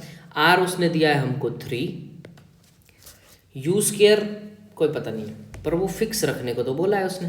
ये देखिए muzzle speed to the fixed, assume the muzzle speed to the fixed. और एयर रेजिस्टेंस तो हमारा काम ही है जी निगलेक्ट करना, हमें माफ़ कीजिए, हम तो निगलेक्ट कर देंगे आपको, ठीक है। अपॉन जी भी रखा है, चलो ठीक। Sine 2 theta, what is the value of theta, that is 30, then 2 theta becomes 2 into 30 that means 60 and वो हो जाएगा √3/2 साइन 60। साइन 60 की वैल्यू √3/2। अब देखिए हमारे पास मैंने जी की वैल्यू यहाँ पे क्यों नहीं डाली, क्योंकि मुझे एक चीज़ पता है, आर मैक्स क्या होता है, आर मैक्स होता है यू स्क्वेयर बाई जी। क्यों, आप निकाल भी सकते हो, U square sine 2 theta by G, ये होती है रेंज। अब रेंज मैक्सिमम होने के लिए इस थीटा को मैक्सिमम होना पड़ेगा, that is sine theta maximum होता है 1 पे, मीन्स 90 पे एंगल होना चाहिए 90। अब वहाँ पे 2 थीटा, तो थीटा की वैल्यू होनी चाहिए 45, 45 इंटू 2 90, साइन 91 हो गया मैक्सिमम। तो इसकी वैल्यू होनी चाहिए पूरे की 1, तो कितना आ जाएगा यू स्क्वेयर बाई जी, इसलिए मैंने यू स्क्वेयर बाई जी में ही रखा है। तो यू स्क्वेयर बाई जी को ऐसे ही रहने दो, बाकियों को उस साइड शिफ्ट कर लो। एक 3 तो है, ऊपर 2 हो जाएगा, नीचे हो जाएगा √3। इतना तो समझ आया, बाकी क्रिया कर्मों को हम मिटा देते हैं। ओके आगे देखिए, तो हमारे पास है यू स्क्वेयर बाई जी। अब देखिए नीचे √3 है, एक तरीका तो है रैशनलाइज कर दो, √3/√3 से मल्टीप्लाई कर दो। दूसरा सोचो यार, IIT वाला सोचो, थोड़ा मैथ वाला सोचो। मैं 3 को जो ऊपर 3 है उसको √3/√3 इंटू √3 नहीं लिख सकता हूँ? अरे बिल्कुल लिख सकता हूँ, बिकॉज मुझे पता है कि √3 इंटू √3 हो जाएगा √3 का स्क्वायर, स्क्वायर से अंडर कट जाएगा और वो बच जाएगा 3। किसी भी डिजिट को हम अंडर रूट में 2 बार मल्टीप्लाई करके लिख सकते हैं, वही हमने लिखा। उसका क्या फ़ायदा हुआ, ये यहाँ पे 1 कट गया, तो यू स्क्वायर बाई जी की वैल्यू आ गई हमारे पास 2 इंटू √3 की वैल्यू होती है 1.71 अप्रोक्स। तो ये मान के चलिए आप 2√3 1.73 लेके चलिए, वो तो 1.41 √2 की होती है, ठीक है। तो इसकी रेंज आई कुछ आपके पास 3.46 किलोमीटर्स, ठीक। तो इसका मतलब कि अपने प्रोजेक्टाइल जिस एंगल पे वो मैक्सिमम रेंज तक जा सकता है, आर मैक्स निकाला, मैक्सिमम रेंज है उसकी 3.46 किलोमीटर्स, तो इसका आंसर है नो। वो 5 किलोमीटर दूर रखे टारगेट को हिट तुमसे ना हो पाएगा, ठीक है। वो हिट नहीं कर पाएगा 5 किलोमीटर दूर से, क्योंकि उसकी मैक्सिमम रेंज कितनी है 3.46 किलोमीटर। अच्छा सवाल था, चलिए आगे चलते हैं और अच्छा। चलिए देखिए अगला सवाल फटाफट क्या बोल रहा है। ये बोल रहा है कि a fighter plane flying horizontally at an altitude of 1.5 kilometre. अब देखिए अल्टीट्यूड का मतलब क्या होता है, अल्टीट्यूड का मतलब होता है ये अगर आपके पास ग्राउंड है तो वो कहीं इस अल्टीट्यूड पे, यहाँ पे कहीं आपका प्लेन फ्लाई कर रहा है, मतलब 1500 मीटर ऊपर। 1.5 किलोमीटर का मतलब क्या हुआ, 1500 मीटर ऊपर ग्राउंड से, उसको बोलते हैं ना अल्टीट्यूड मतलब हाइट, ग्राउंड से 1500 मीटर ऊपर ऐसे हॉरिजॉन्टली फ्लाई कर रहा है, ठीक है। विद द स्पीड दे दी उसने। चलिए लिखना शुरू करते हैं हम। पहले तो उसने दिया हमारे को हाइट ऑफ फाइटर प्लेन, जो बोला उसने हमारे को 1500 मीटर। उसके बाद दे दी उसकी हमको स्पीड 720 किलोमीटर पर आवर, और हमको कन्वर्ट करना भी आ जाता है इंटू 5/18, 18×4 = 72। ये आ गया हमारे पास कुछ 200 मीटर पर सेकेंड, ठीक है। ये आ गया, इतनी स्पीड से वो चल रहा है। Passes directly over head an anti craft gun, anti aircraft gun, हमें एंटी क्राफ्ट क्या हुआ। Passes directly over head an anti craft gun, मतलब देखिए आप, पेन कहाँ है हमारा दूसरा, यहाँ है वो एरोप्लेन। इसके जैसे मैं बोलूँ आपको, जस्ट यहाँ पे रखी हुई है एक वो एंटी क्राफ्ट गन, ये कुछ ऐसा बोल रहा है फिलहाल तक। वैसे ही जा रहा है कंटिन्यूसली, ठीक है। वी इस डायरेक्शन में, ऐसे वो आगे कहीं जा रहा है, ठीक है। At what angle from the vertical, ध्यान से सुनिए, अच्छे हो रहे हैं क्वेश्चन धीरे धीरे, ठीक है। अब वर्टिकल से एंगल देखना, हॉरिजॉन्टल से नहीं, वर्टिकल से एंगल देखना, ठीक है। At what angle from the vertical should the gun be fired for the shell with muzzle speed, दे दी मजल स्पीड। लिख लीजिए इसको, जो बोला है पहले वो लिख लीजिए, मजल, अब लिख लो ऐसे speed of gun, speed of, मजल स्पीड ही बोल दिया, स्पीड ऑफ गन तो नहीं होता है, गन लिख लिया, बुलेट बोल दो, मजल, ठीक है। यू मान के चलिए उसको, जैसे यू होता है इनिशियल स्पीड किसी भी चीज़ की, ठीक है। मीटर पर सेकंड लिख दिया, ठीक। 600 मीटर पर सेकंड दे दिया, ठीक है। ठीक है, तो बोल रहा कि at what angle from the vertical should the gun be fired for the shell with muzzle speed 600 metre पर second to hit the plane. अब उसने प्लेन को हिट करना है, किस एंगल से छोड़ा जाए, ठीक है। गन से फायर करना है, प्लेन ऐसे उड़ रहा है, तो वो कहीं, अब देखिए बहुत बहुत तगड़ा फिजिक्स हो गया। अब देखिए कैसे वर्टिकल से, अब देखिए एरोप्लेन ऐसे जा रहा है, अरे ऐसे क्यों समझा रहा हूँ मैं, ये देखिए एरोप्लेन ऐसे ऐसे ऐसे ऐसे जाएगा, तो वो जो गन होगी वो किसी एंगल पे छोड़ी होगी, मान के चलिए वो इस वेलोसिटी पे छोड़ दी, और जो की थी वो u, ठीक। अब धीरे धीरे क्या होगा ना, इसका प्रोजेक्टाइल आना शुरू हो जाएगा, ऐसे ऐसे ऐसे ऐसे गिरेगी कहीं under the action of gravity, तो कहीं ऐसे ऐसे ऐसे जब गिर रही होगी तो किसी टाइम पे उस प्लेन को हिट कर रही होगी कहीं आगे जाके। बिल्कुल ऐसे थोड़ी बात है, बोल रहा है कि एरोप्लेन ऐसे फायर करेंगे ना, जितना ऊपर पहुंचेगा वो आगे चला जाएगा, ठीक। तो एटलीस्ट कितने एंगल से हम मारें उसको, ठीक, कि वो उसको हिट करे। Angle from the vertical means इस बार आपका एंगल थीटा ये है, ये एंगल फ्रॉम द वर्टिकल, मतलब यहाँ पे अगर इसको बोले, अब देखिए पीछे लो चाहे आगे लो एक ही बात होती है, ठीक है। ये वाला एंगल किस एंगल पे हिट किया जाए कि वो उस प्लेन को ऐसे लग जाए, क्योंकि वो गन ऐसी थोड़ी जाएगी, बुलेट ऐसे थोड़ी जाएगी, वो ऐसे ऐसे ऐसे करके जाएगी, तो ऐसे ऐसे करके आगे कहीं पड़ेगा उसको शॉट, ठीक है। तो मान के चलिए हम बोलते हैं कि किसी टाइम टी पे हिट करेगा वो, ठीक है। Time taken by hit shell to hit the plane, उस टाइम को बोल दिया हमने, जिस टाइम पे वो बज रही है उस टाइम को बोल दिया हमने टी, बोल दिया, ठीक है। अब देखिए हॉरिजॉन्टल डिस्टेंस बाय शेल, ये जो हॉरिजॉन्टल डिस्टेंस कितना चला होगा उसने, फिर distance speed into time, speed कितना माना हमने, हॉरिजॉन्टल की बात कर रहे हैं तो u का x कंपोनेंट, क्योंकि वो भी हॉरिजॉन्टल चल रहा है, ठीक है। एक चीज हमारी ध्यान रख लीजिए, जिस डायरेक्शन में बात होगी, जिस डायरेक्शन की स्पीड निकालनी होगी, उसी डायरेक्शन का डिस्टेंस भी यूज होगा, और उस डायरेक्शन में चलने के लिए टाइम कितना यूज होगा वो देखना पड़ेगा। प्लेन हॉरिजॉन्टल में चल रहा है तो इस u का x वाला कंपोनेंट जो उसको हॉरिजॉन्टल की तरफ ले जा रहा है उसको ही तो टेक ओवर करेंगे, उसी पे ही तो काम होगा।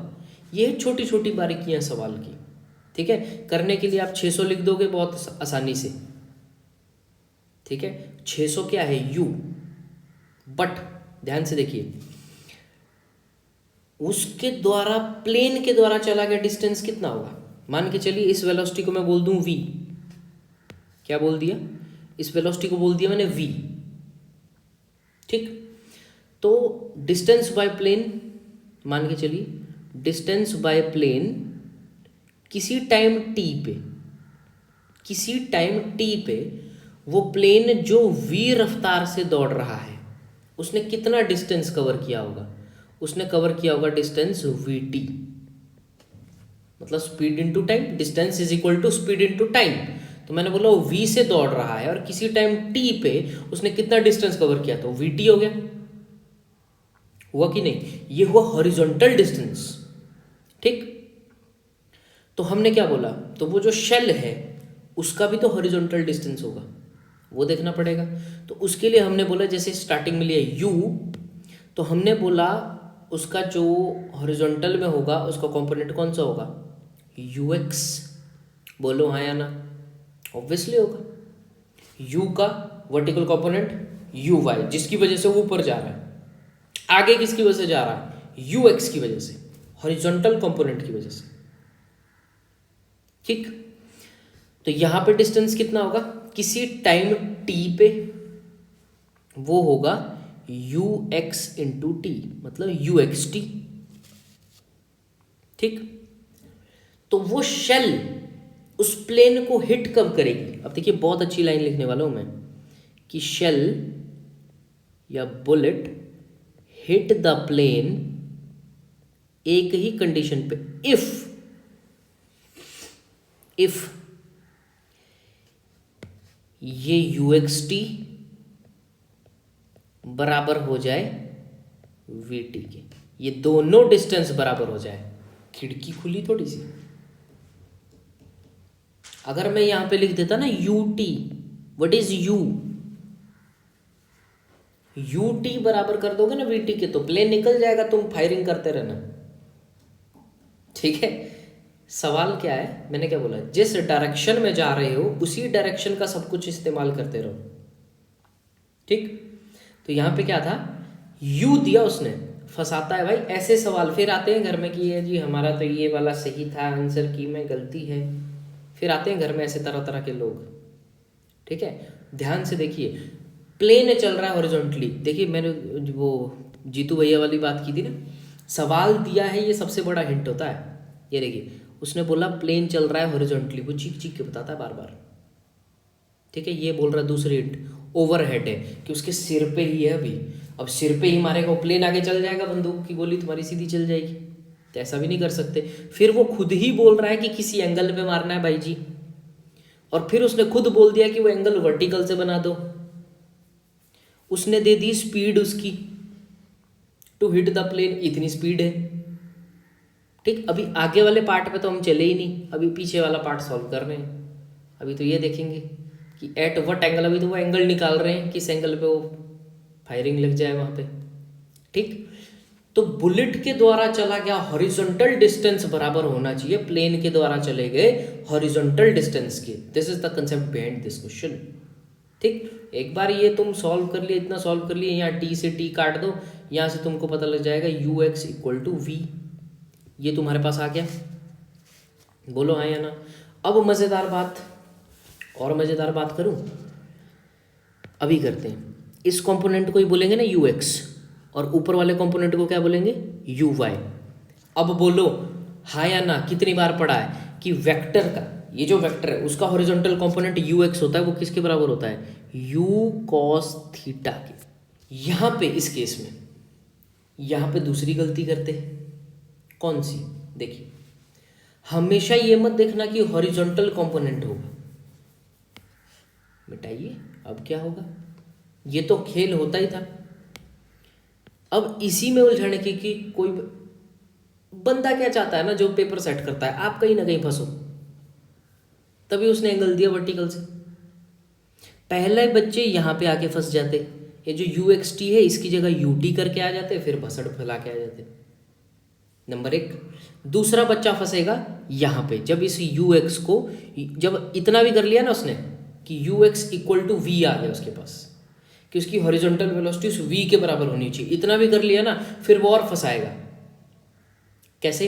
इस यू एक्स को बच्चे करके आ जाएंगे कि U cos theta equal to V और बेड़ा गर्क। क्यों? हमेशा थीटा देखा करो। मैंने क्या बोला था? थीटा, थीटा यू, यू के साथ जो थीटा बनाता है वो होता है उसका कॉस थीटा।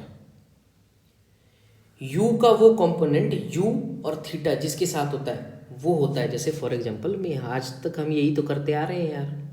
ये हमने बोला है यू, ये वाला जब थीटा होता था तो यू का वो कंपोनेंट जिसके साथ थीटा होता है उसको बोलते हैं हम यू कॉस थीटा। बोलो हाँ या ना? तो इसमें थीटा वर्टिकल के साथ है तो यू वाई की वैल्यू होगी यू कॉस थीटा और यू एक्स की वैल्यू हो जाएगी यू साइन थीटा। इतनी बारीकी से चलना होता है, ठीक? अब देखिए हल्का फुल्का इसको मिटा दें। ओ माय गॉड, लो इसको हल्का सा मिटा देते हैं। आई होप यार, इसलिए ये सवाल लिए हैं, टाइम टेकिंग है बट एक बार समझ लिया फिर आपको बहुत कुछ समझ आने लग जाएगा, ठीक है? तो हमारे पास आ चुका है U X equal to V और यू एक्स की वैल्यू हमें पता है अब कितनी है, U sine theta that is V, और वी की वैल्यू भी हमारे पास थी ही आई थिंक। चलो रुको देखते हैं इसको। तो यहाँ से हम क्या है, थीटा बहुत इजीली निकाल सकते हैं, थीटा बहुत इजीली आ सकता है हमारे पास। इसको मिटा दें नीचे वाले को, ओके। बहुत कुछ है सवाल में। तब देखिए साइन थीटा की वैल्यू हो जाएगी v अपॉन यू, ठीक? v कितना था 720 किलोमीटर पर आवर, पर ये कितना आ गया था 200 मीटर पर सेकेंड, और नीचे वाला था 600 मीटर पर सेकेंड। ये आ गया हमारे पास साइन थीटा की वैल्यू। तो ये कितना आ गया हमारे पास, कुछ 1/3 आ गया। तो थीटा आ गया हमारे पास साइन इनवर्स 1/3, और साइन थीटा की वैल्यू 1/3 का मतलब होता है साइन इनवर्स 1/3 कितना होता है 0.333 एंड सो ऑन। तो साइन इनवर्स 0.33 होता है 19.5 डिग्रीज पे।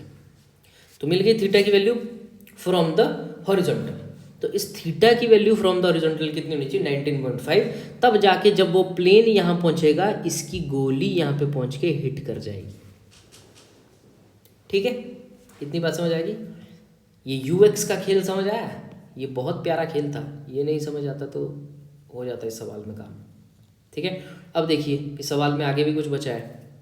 आगे ये क्या बोल रहा है कि at what minimum altitude, at what minimum altitude should the pilot fly the plane to avoid being hit.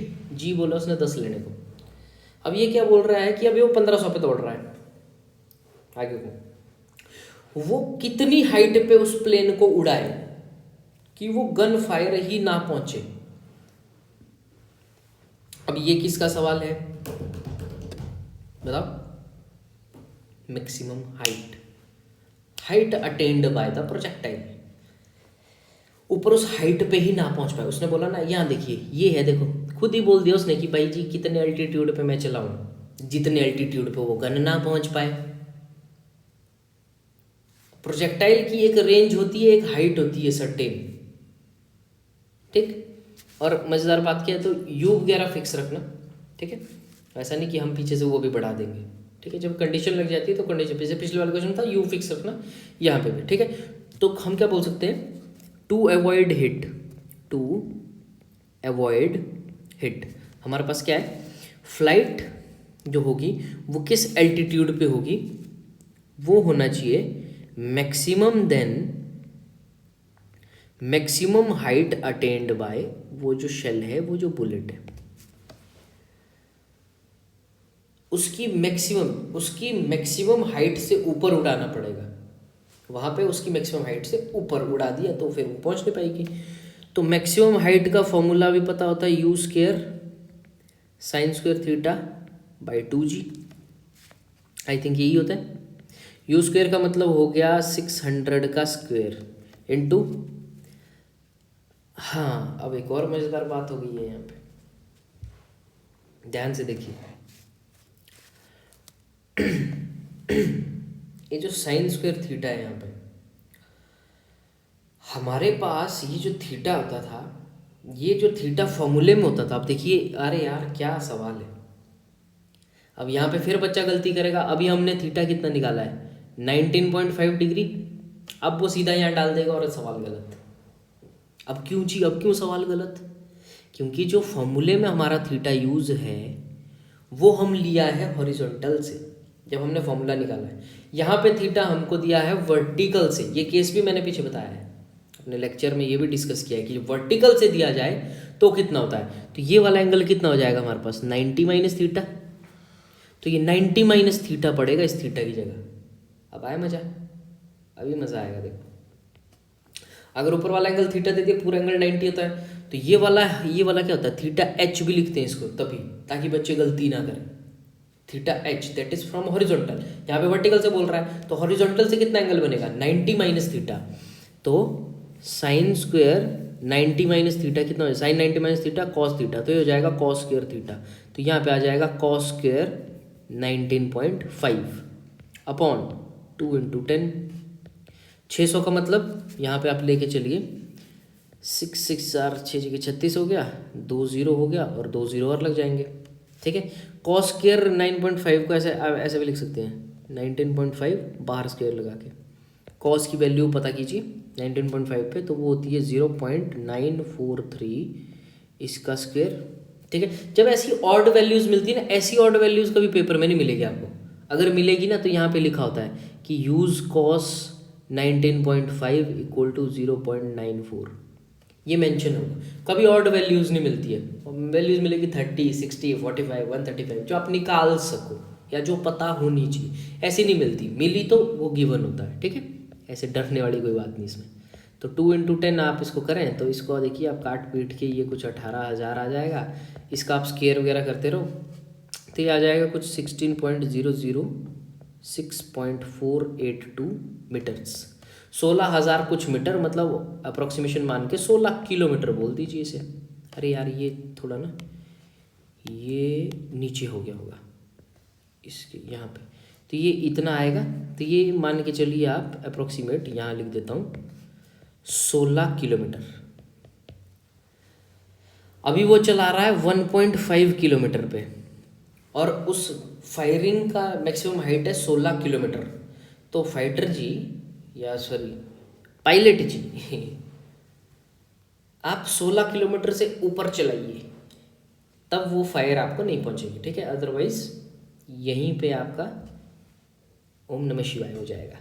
ठीक है, चलिए अगले सवाल की तरफ चल रहा है कि अब cyclist is riding with the speed of 27 kilometre पर आवर। ठीक है भाई, चलाओ cycle.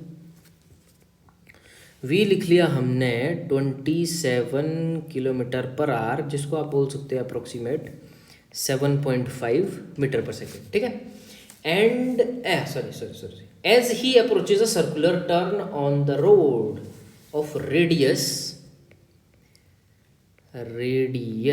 80 meters, he applies brakes and reduce his speed at a constant rate of 0.5 metre per second every second. ये सवाल में कुछ गड़बड़ है, क्योंकि जब वो ब्रेक लगे, देखिए क्यों पता लग रहा है, या आपको भी धीरे धीरे पता लगेगा सवाल में क्या गड़बड़ है। At his speed at a constant rate of, अगर वो बोल रहा है ना कि अपनी स्पीड किसी एक रेट पे, तो स्पीड किसका रेट होता है, वेलोसिटी पे बात करें तो यहाँ पे एक्सेलरेशन होता है। तो ये करेक्शन कर लीजिएगा, ये मीटर पर सेकंड स्क्वायर है, क्योंकि जब ब्रेक लगाते हैं तो होती है रिटार्डेशन, उसको बोलते हैं डी एक्सेलरेशन या नेगेटिव एक्सेलरेशन। तो हम समझ गए, आपको भी समझना चाहिए। He applies brakes and reduces his speed at a constant rate of इतना एक्सेलरेशन, ये उसको एक्सेलरेशन है। इस constant rate of this acceleration से अपनी स्पीड वो रिड्यूस कर रहा है। कुछ लोग पता क्या समझते हैं कि इतना कम हो रहा है, कि मतलब अभी अगर स्पीड 1 है तो आगे 0.50 रहेगी, अगले में 0 हो जाएगा। नहीं, एक्सेलरेशन के इस रेट से उसकी स्पीड कम हो रही है। फील नहीं आ रहा होगा ना आपको, तो वेलोसिटी अपॉन टाइम लिखते हैं। ठीक, एक्सेलरेशन कुछ भी हो सकता है, वेलोसिटी कुछ भी हो सकता है, ठीक। ये कम हो रहा है, ये कांस्टेंट रेट है, ये हर सेकंड 0.50 मीटर पर सेकंड स्क्वायर कम हो रहा है, उसके अकॉर्डिंग ये वेलोसिटी कम हो रही है। अभी वेलोसिटी थोड़ी 0.50 मैग्नीट्यूड में कम हो रही है। अब समझे बात को? नहीं समझे तो थोड़ा 30 सेकंड पीछे रिवाइंड करो, फिर से मेरी बात सुनो, कभी ना कभी जीवन में क्लिक कर लोगे आप ये बात, ठीक है। What is the magnitude and direction of the net acceleration of the cyclist on the circular turn? देखिए, सवाल डायरेक्टली करवाया जा सकता है, बट इससे पहले हम आपको थोड़ा कंसेप्ट की जड़ी बूटी देना चाहते हैं, क्योंकि आपके में रिलेशन बताना बहुत ज़रूरी है centripetal acceleration, tangential acceleration and angular acceleration के बीच। 3 टाइप की एक्सेलरेशन हुई। आपको पता है पार्टिकल चलता है सर्कल में, उसकी रेडियस होती है r, यहाँ पे किसी वेलोसिटी v से वो मूव करता है किसी भी पॉइंट पे, फिर जब वहाँ से कहीं आगे वो पहुँच जाएगा, ऐसे ऐसे करते करते आगे पहुँच जाएगा, ठीक है। अब मान के चलिए पहले वो था इधर, अब पहुँच गया इधर, ये वेलोसिटी तो होगी हर वक्त टेंजेंट v, पर ये वाला रेडियस होगा r। जिस एंगल से ये रोटेट करता है वेलोसिटी के टर्म में, उसको बोलते हैं क्या? Omega, that is angular velocity, ठीक। ये वाला क्या हुआ? v, लीनियर वेलोसिटी उसकी बोल सकते हैं, नीचे वाली एंगुलर वेलोसिटी। वैसे ही होता है एंगुलर डिस्प्लेसमेंट वाला कंसेप्ट, वहाँ पर उसको थीटा बोल देते हैं, ठीक। यहाँ पे वेलोसिटी के टर्म में बात हो रही है, तो बीच वाली वेलोसिटी क्या होगी? एंगुलर वेलोसिटी, ठीक है। तो कंसेप्ट ध्यान से देखिएगा, मजा भी आएगा। इन 3 में रिलेशन देखिए, ये होता है v, इसको देखो टेंजेंट बनाती है ना, तो जो इसके अकॉर्डिंग होगा वो होता है ATV। टेंजेंशियल एक्सेलरेशन इसलिए बोलते हैं कि वो पॉइंट से टेंजेंट होती है, सर्कल के किसी एक पॉइंट से, सर्कल को किसी एक पॉइंट पे टच करने वाले लाइन को टेंजेंट बोलते हैं, तो इसके अलोंग जो एक्सेलरेशन होती है उसको बोलते हैं टेंजेंशियल एक्सेलरेशन। और सेंटर सीकिंग एक्सेलरेशन, जो सेंटर की तरफ होती है उसको बोलते हैं AC, सेंट्रीपिटल एक्सेलरेशन। सेंटर से आउटवर्ड होती है उसको बोलते हैं सेंट्रीफ्यूगल, ठीक। अंदर को centre seeking, that is centripetal acceleration, that is AC। जो इस सेंटर की तरफ होगी दैट इज सेंटर C, इसकी तरफ जो एक्सेलरेशन होगी वो कौन सी होगी? Centripetal acceleration. टेंजेंट के अलोंग, वेलोसिटी के अलोंग, जो बाहर है वेलोसिटी, टेंजेंट के अलोंग जो होगी वो होती है टेंजेंशियल एक्सेलरेशन। एंगुलर कौन सी? ये वाला। ओमेगा को डिफाइन करने वाली एक्सेलरेशन, लाइक हम क्या बोलते हैं? सबसे पहले डिस्टेंस, उसके बाद स्पीड, रुक जाते हैं, नीचे डिस्प्लेसमेंट, उसके बाद वेलोसिटी, उसके बाद एक्सेलरेशन। वैसा ही है angular displacement, angular velocity, angular acceleration. जैसा इसके साथ बिहेव करते थे वैसा ही इनके साथ भी बिहेव करना, ये भेदभाव में मानते नहीं, ठीक है। जैसा लीनियर के साथ करते थे वैसा एंगुलर के साथ करना। अब देखिए क्यों बोल रहा हूँ कैसा कैसा करना। जैसे हमने पढ़ा था v = r ओमेगा, है ना। लीनियर वेलोसिटी और एंगुलर वेलोसिटी के बीच में रिलेशन v = r ओमेगा। इसको डिफ्रेंशिएट करो dv/dt with respect to time. अब यहाँ देखो, यहाँ लगेगा कौन सा? Product rule. कौन सा? पहला एज इट इज और अगले की हो जाएगी डिफ्रेंशिएशन ओमेगा की, ठीक। बीच में प्लस, अब ओमेगा एज इट इज और dr/dt। बोलो हाँ या ना, ठीक। dv/dt क्या होता है? dv/dt होता है क्या? एक्सेलरेशन, या जिसको बोल सकते हैं मान लो net acceleration. dv/dt differentiation of velocity with respect to time, ये होता है एक्सेलरेशन। r रहा यहाँ पे एज इट इज। अब देखिए d/dt, देखिए linear velocity upon time, velocity upon time. अरे वो भी तो वेलोसिटी अपॉन टाइम ही है, बेशक एंगुलर है। वेलोसिटी अपॉन टाइम अगर एक्सेलरेशन होता है तो एंगुलर वेलोसिटी अपॉन टाइम होगा एंगुलर एक्सेलरेशन, और उसको लिखते हैं अल्फा से। समझ आई बात? उसको कैसे लिखते हैं? अल्फा से। अब मैं लगाया बीच में प्लस, ओमेगा रहेगा आगे एज इट इज, dr/dt, ये तो वही हो गया डिस्टेंस या डिस्प्लेसमेंट बोल लो, तो ये हो जाएगा v। तो यहां से ये मिल गया आपको, और ये वाला क्या है? Angular acceleration. और बोलो जी। अब ये पूरा हमारे पास क्या बनने वाला है, ध्यान से देखिए। ये जो r अल्फा है ये आर अल्फा, ये है हमारे पास टेंजेंशियल एक्सेलरेशन। क्यों? और ये जो ओमेगा वी है, ओमेगा वी जो है हमारे पास, ये है हमारे पास रेडियल एक्सेलरेशन। रेडियल एक्सेलरेशन क्या होता है? मतलब जो हमारे पास सेंट्रीपिटल एक्सेलरेशन है, सेंट्रीपिटल ए सी, ये है ए टी, ये है हमारा पास वो जो नेट एक्सेलरेशन है, ए बोल लो, ए टी ए सी। अब ये जो मैंने तो बोल दिया, मानना नहीं चाहिए। आर अल्फा और ये कैसे है टेंजेंशियल एक्सेलरेशन, कुछ प्रूफ हो तो बताइए। तो प्रूफ ये भी कर देते हैं। देखिए ए सी हमारे को पता है, पिछली वीडियो में जाएंगे, क्या होता है? वी स्केयर अपॉन आर होता है कि नहीं? हाँ या ना? v की वैल्यू क्या होती है? v की वैल्यू होती है क्या? आर ओमेगा, हाँ या ना? तो यहाँ से अगर मैं बोलूँ r की वैल्यू अगर मैं यहाँ से निकालूँ तो वो आ जाएगी v अपॉन ओमेगा, और इसको मैं अगर यहाँ पे r की जगह डालूँ तो ये मिल जाएगा हमारे पास v स्केयर अपॉन r की जगह क्या आ जाएगा? v upon omega. तो ये बन जाएगा हमारे पास v square upon v into omega, एक v से एक v गया तो आ गया v ओमेगा। बोलो हाँ या ना? वी स्केयर अपॉन आर में आर की वैल्यू डालनी है, ओमेगा अपॉन वी सब्स्टिट्यूट करके हमारे पास बन गया ओमेगा वी सेंट्रीपिटल एक्सेलरेशन। अभी आर अल्फा का क्या सीन है? आर अल्फा का सीन भी समझाते हैं, देखिए ध्यान से। वी ओमेगा तो समझ गए होंगे, आर अल्फा समझना थोड़ा टेढ़ा खीर है, ठीक। अब देखिए ध्यान से समझना, ये है हमने आर अल्फा लिख दिया यहाँ पे, ये हमने बताना है किसके बराबर है, ठीक है। देखिए आर अल्फा को हम ऐसे लिख सकते हैं कुछ, आर अल्फा क्या है? एंगुलर एक्सेलरेशन, तो उसको मैं लिख सकता हूँ ओमेगा अपॉन टी, मतलब एंगुलर वेलोसिटी अपॉन टाइम। बोलो हाँ या ना? लिख सकता हूँ कि नहीं? बिल्कुल लिख सकते हैं। अब देखिए एक और चीज, टेंजेंशियल एक्सेलरेशन ए टी, ये भी किसके बराबर है? इसको भी मैं लिख सकता हूँ किसके बराबर है? तो एक्सेलरेशन ही ना, बेशक टेंजेंट के अलॉन्ग है बट है तो एक्सेलरेशन v अपॉन टी ही। सिंपल एक्सेलरेशन है ना, बेशक टेंजेंट के अलॉन्ग है पर क्या उससे फॉर्मूला भी चेंज हो जाएगा? नहीं ना, v अपॉन टी बोलते हैं। एक्सेलरेशन नॉर्मल क्या होता है? v upon T. अब देखिए यहाँ से आर अल्फा की वैल्यू इतने में सब्सटीट्यूट हुई हमारे पास। अब देखती है आगे और क्या होता है। v equal to R omega, omega की वैल्यू आ जाएगी यहाँ से v अपॉन आर आ जाएगी। तो यहाँ से देखिए r इंटू ओमेगा की वैल्यू क्या हो जाएगी? v अपॉन आर, और नीचे ही एक टी भी।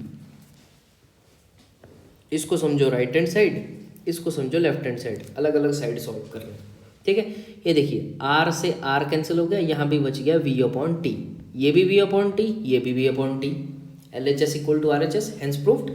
तो आर अल्फा लिख के रखो, ये तो प्रूव कर दिया एक बार। आर अल्फा क्या है हमारे पास? टेंजेंशियल एक्सेलरेशन, और ओमेगा वी क्या है हमारे पास? रेडियल एक्सेलरेशन या सेंट्रीपिटल एक्सेलरेशन, ठीक। इतना समझ आ गया। तो अब देखिए क्या होता है, ये आपको सारा समझ आ गया। इसको बोलेंगे नेट एक्सेलरेशन, ये वाला हुआ टेंजेंशियल एक्सेलरेशन, और ये वाला हुआ सेंट्रीपिटल एक्सेलरेशन, ठीक है। टेंजेंशियल एक्सेलरेशन तभी रोल में आती है जब हमारे पास स्पीड जो है कांस्टेंट नहीं होती है। लिख के रखना, if speed is not constant there is a tangential acceleration, ठीक। याद रखना इस चीज को। अब एक फॉर्मूला बता देता हूँ, इसको भी याद रख लेना कि ए नेट, ये जो ए नेट है इसको हम निकालते हैं अंडर रूट ए टी का स्क्वायर प्लस ए सी का स्क्वायर। फॉर्मूला लिख लो। कहाँ से आया ये मत पूछना, पूछना होगा, प्रूफ चाहिए होगा, दे देंगे, बट फिर भी इतना पता होना चाहिए, ठीक है। ए नेट रूट ए टी और ए सी का स्क्वायर होता है, ठीक। अब इसका प्रूफ कहीं ना कहीं आपके पास ही है। लो मैं दे दूँ पक्का? अभी चाहिए? देना बनता नहीं है, वीडियो बहुत ही ज़्यादा लंबी हो जाएगी। पर देखना 15 सेकंड का प्रूफ है इसका। पता कैसे? देखिए टेंजेंट के लॉन्ग टेंजेंशियल एक्सेलरेशन, ये है सेंटर, ये रेडियस, रेडियस के लॉन्ग ए सी सेंट्रीपिटल एक्सेलरेशन, इन दो के बीच में होगा नेट, ए, कहीं ये वाला एक्सेलरेशन, ठीक है, ए। अब देखिए ए जो है वेक्टर है हमारे पास, ठीक है, इसका जब मैग्नीट्यूड निकालना होता है तो कैसे निकालते हैं, रूट किसका, एक्स एक्सिस में कंपोनेंट ए सी उसका स्क्वायर प्लस वाई एक्सिस में कंपोनेंट ए टी उसका स्क्वायर, खत्म, प्रूफ खत्म। कैसे करते थे, वैसे ही तो करते थे, लो ऐसे ही तो करते थे। ये अगर u है, ये यू एक्स है, ये यू वाई है, अभी तो किया था पिछले सवाल में। तो u का जो मैग्नीट्यूड है वो कैसे निकालते थे, रूट x का कंपोनेंट का स्क्वायर प्लस y के कंपोनेंट का स्क्वायर। ये भी भूल के कहाँ से आया, तो ये आया पैरेललोग्राम लॉ से। अब पैरेललोग्राम लॉ तो जी बहुत बड़ा होता था, root A square plus B square plus 2ab cos theta. पर ये देखिए ना 2ab कॉस थीटा, थीटा होती है वैल्यू दो वेक्टर्स के बीच में, यहाँ दो वेक्टर्स के बीच में एंगल है 90 कॉस 90 होता है, जीरो तो पूरी टर्म होगी जीरो, तो बचता है under root A square plus B square. लो इससे ज़्यादा चर्चा नहीं हो सकती इस टॉपिक पे, ठीक, इतना आप समझ चुके होंगे, बढ़िया आप पढ़ने लिखने वाले बच्चे हैं। चलो अब सवाल पे आओ, अब आपको थोड़ा अच्छे से समझ आएगा। हाँ, अब थोड़ा सा बोझ हल्का हो जाता है फिर ना, फिर स्पॉट पे समझाना वो उचित नहीं होता है। पहले कंसेप्ट दे दो बच्चा पार्टी को, ठीक। तो हमारे पास क्या था, v उसका था 7.5 मीटर पर second, 27 kilometre per hour, change कर दिया। रेडियल ट्रैक था उसका कितना, 80 मीटर्स का, बना देते, ले लीजिए, ये लीजिए, गोल्ड नहीं बना बट फिर भी काम तो चल जाएगा, कोई दिक्कत नहीं है, ठीक है। अब मान लीजिए क्या हुआ वहाँ पे, पहले देखिए जो हम निकाल सकते हैं वो निकाल दें, ए सी वी स्क्वायर अपॉन आर से निकाल सकते हैं, तो ये हो जाएगा 7.5 का स्क्वायर अपॉन 80, इसको आप पूरा कैलकुलेट कीजिए, वो आ जाएगा 0.7 मीटर पर सेकंड स्क्वायर। ए सी की वैल्यू आ गई, ये आपके पास कुछ आर हो गया, ये आपके पास यहाँ से कुछ ऐसा, ठीक है। अब थोड़ा सा जरा कंडीशनल बन जाते हैं, कंडीशनल बने डायग्राम बनाते हैं। ये एक्सेलरेशन तो होगी ए सी, हमको पता है, ठीक। ये कुछ बनाते हैं उसका वो ट्रैक, मान लीजिए वो कहीं पॉइंट पी पे था और यहाँ कहीं क्यू है, ठीक, क्यों है मैं बताता हूँ। उसने पी से चढ़ना शुरू किया, उसने बोला ना कि उसने बोला साइकिलिस्ट इज राइडिंग, तो हमने बोला पी से उसने चढ़ना शुरू किया, सर्कुलर टर्न मिला उसको मान लो क्यू पे, क्यू से अब उसने सर्कुलर ट्रैक पे आना है, सीधा नहीं है, पहले वो सीधा आ रहा था, क्यू पे उसको सर्कुलर ट्रैक मिला, ठीक। तो उसने लगाया ब्रेक्स, ही अप्लाइज ब्रेक्स, उसके बाद यहाँ पे उसने ब्रेक के लगाई अपनी, ठीक है, यहाँ तक को मस्त चला आ रहा था। तो मतलब वेलोसिटी तो होती है अलोंग द टेंजेंट, तो वेलोसिटी की डायरेक्शन तो हुई आगे के लिए, बोलो हाँ या ना, मजा आया। ये हुआ वेलोसिटी, इसको मिटा दूं तो ज़्यादा अच्छा रहेगा। ये हुई डायरेक्शन ऑफ वेलोसिटी, ब्रेक मारी, रिटार्डेशन हुई, रिटार्डेशन का मतलब होता है नेगेटिव एक्सेलरेशन, आगे को आ रहा था एक्सेलरेशन भी आगे की थी, ब्रेक मारा तो रिटार्डेशन होती है पीछे को। तो अलोंग द टेंजेंट कौन सी एक्सेलरेशन होती है, हमने अभी बताया था, वो होती है टेंजेंशियल एक्सेलरेशन AT। वेक्टर लगाना चाहते हो लगा लो, ठीक। AC आ गया, AT आ गया, ठीक। अब देखिए मजेदार बात क्या होगी, हमने बताना कि what is the magnitude and direction of the net acceleration of the cyclist on the circular turn, ठीक है। तो हमको ये तो पता है इन दो के बीच में होगी कहीं वो ऐसे नेट एक्सेलरेशन, ऐसे ये ए नेट, ये तो हमको पता है, क्योंकि AT उसका अब पता नहीं हॉरिजॉन्टल है या वर्टिकल कंपोनेंट है, बट एक कंपोनेंट तो है AT टेंजेंशियल, दूसरा radial, tangential radial, tangential radial, और उन दोनों के बीच में वो कहीं ऐसे है, ये ऐसे, ये टेंजेंशियल हो गया, ये रेडियल हो गया, ये उनका नेट हो गया, ठीक। तो अब देखते हैं क्या हुआ। मेन गेम क्या होती है ना, थीटा डिसाइड करने की, एंगल थीटा किस किस के बीच में लेना, पिछले सवाल में भी बताया था कि थीटा कैसे कैस करना है। यहाँ पे देखिए थीटा कैसे कैस करेंगे, गैस थोड़ी करना था यार, ऑब्वियस सी बात है। पहले देखिए थीटा होता किसके बीच में एंगल, देखिए वेलोसिटी एंड एक्सेलरेशन के बीच में पहले एंगल था, ऐसे जा रहा था, दोनों ऐसे थे, जीरो था, फिर ब्रेक मारी, एक्सेलरेशन पीछे को हुई, वेलोसिटी आगे पीछे ऐसा हो गया, ठीक। वेलोसिटी आगे को सबसे पहले चल रहा है, वेलोसिटी भी आगे को, ये मान लो उसकी एक्सेलरेशन, ये वेलोसिटी है, ये एक्सेलरेशन, दोनों आगे को, इन दोनों के बीच एंगल जीरो, फिर उसने ब्रेक्स मारी तो हो गया रिटार्डेशन, अब एंगल 180, टेंजेंशियल वेलोसिटी, ठीक। दूसरी बात, एक तो पता ही है ये AT और AC के बीच में एंगल तो 90 ही है, ये तो चलो पता ही है, ठीक है। तो उससे पहले एक चीज़ की जा सकती है, यहाँ से ये A तो निकाला ही जा सकता है ऐसे, AC का स्क्वायर प्लस AT का स्क्वायर ऐसे करके, ठीक है। हाँ, AT क्यों है ये देखिए, ये हमको दिया नहीं है किस रेट से वो चल रहा है। देखिए ये हो जाएगा A equal to under root AC कितना है आपके पास 0.7 का स्क्वायर प्लस AT कितना है 0.5 का स्क्वायर। लो इसको सॉल्व कर देना, आपके पास यहाँ से नेट एक्सेलरेशन मिल जाएगी। ये नहीं है हमारा पॉइंट, मैं कुछ और समझाना चाहता हूँ, ठीक है। ये समझ आएगा, मैग्नीट्यूड तो मिल जाएगा आपको, ठीक है। डायरेक्शन देखिए, डायरेक्शन का मेन रोल रहता है, ठीक है। अब देखिए यहाँ पे क्या हुआ था, ठीक। ये है वेलोसिटी उसकी, ये जो आगे आ रही है, ये है उसका वो A नेट। ये ऐसे में ले जाऊँ पीछे को तो कोई आपत्ति तो नहीं है, ये A नेट, ठीक। तो हमको क्या चाहिए यहाँ पे कि नेट एक्सेलरेशन कितनी हुई। पहले एक्सेलरेशन क्या थी, पहले एक्सेलरेशन थी जो उस वेलोसिटी के साथ थी, फिर वो बना AT, फिर वो सर्कुलर ट्रैक पे आई। अब देखिए यहाँ से उसने, ग्रीन यूज करूँ, यहाँ से उसने ये ऐसा पाथ फॉलो किया है, ये ऐसा आया नीचे को, तो वो एक्सेलरेशन ऐसे बन गई, मतलब ये वाला एंगल वेलोसिटी और इस A नेट के बीच में एंगल बन गया। किसके बीच में, वेलोसिटी और उस A नेट के बीच में। देखिए सर्कुलर ट्रैक, ये ऐसे, मैंने बोला था ना पहले वाला क्वेश्चन पे जाओ, विंड थी नॉर्थ ईस्ट पे, फिर आई नीचे के लिए ईस्ट पे, तो उन दो के बीच था एंगल, आया ना।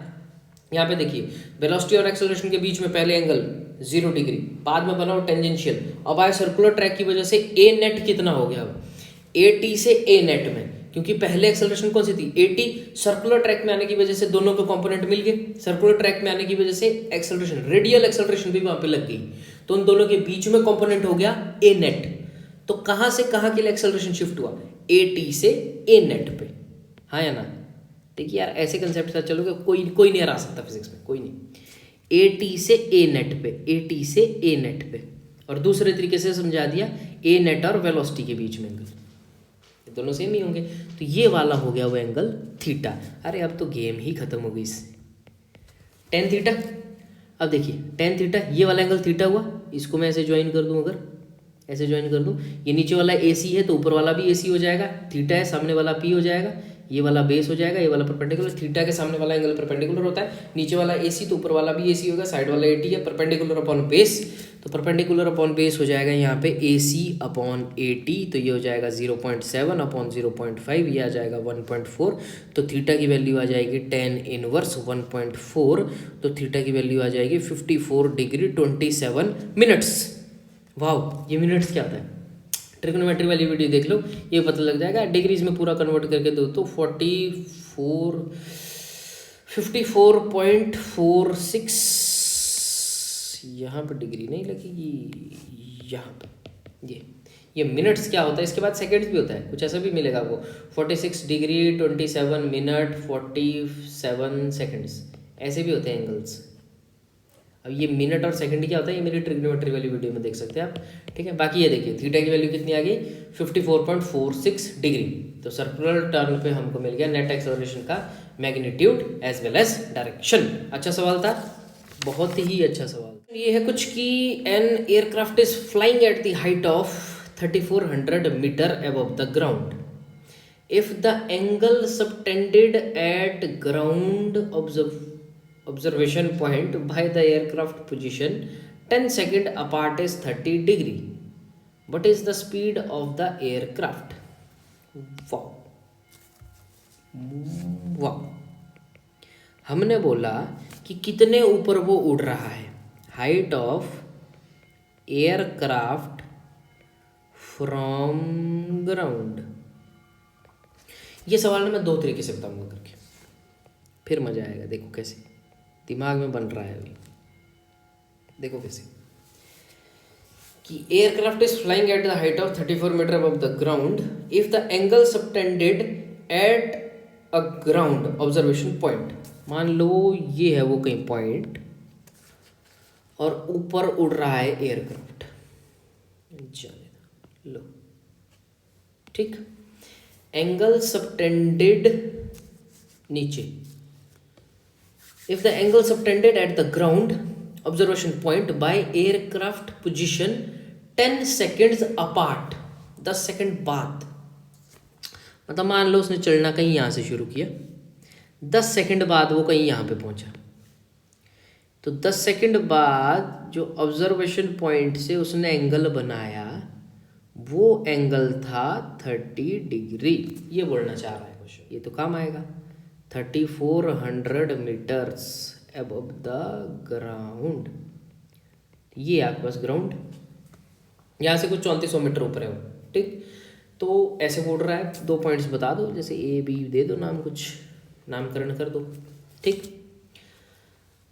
सहूलियत के लिए मज़ेदार। अब देखिए ट्रायंगल में हम कुछ कर सकते हैं, ट्रायंगल में हम कुछ नहीं कर सकते ज़्यादा, ना इसमें एरिया का फॉर्मूला लगाओ, ना पेरीमीटर का लगा सकते।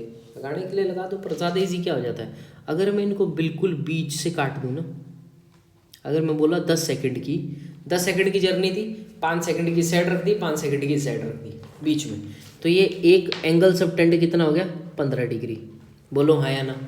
इस पॉइंट को नाम दे दो सी, कोई इस पॉइंट का नाम दे दो ओ, ट्रायंगल भी बन गए, और यहाँ पे देखो 90 भी बन गया, पाइथागोरस भी लग सकता है, और ट्रिग्नोमेट्री बहुत आराम से लग सकती है, इसलिए ऐसा किया जाता है। ये हम खुद से कर रहा है, ठीक है। पहले बताता हूँ इसको करने का ट्रेडिशनल मेथड।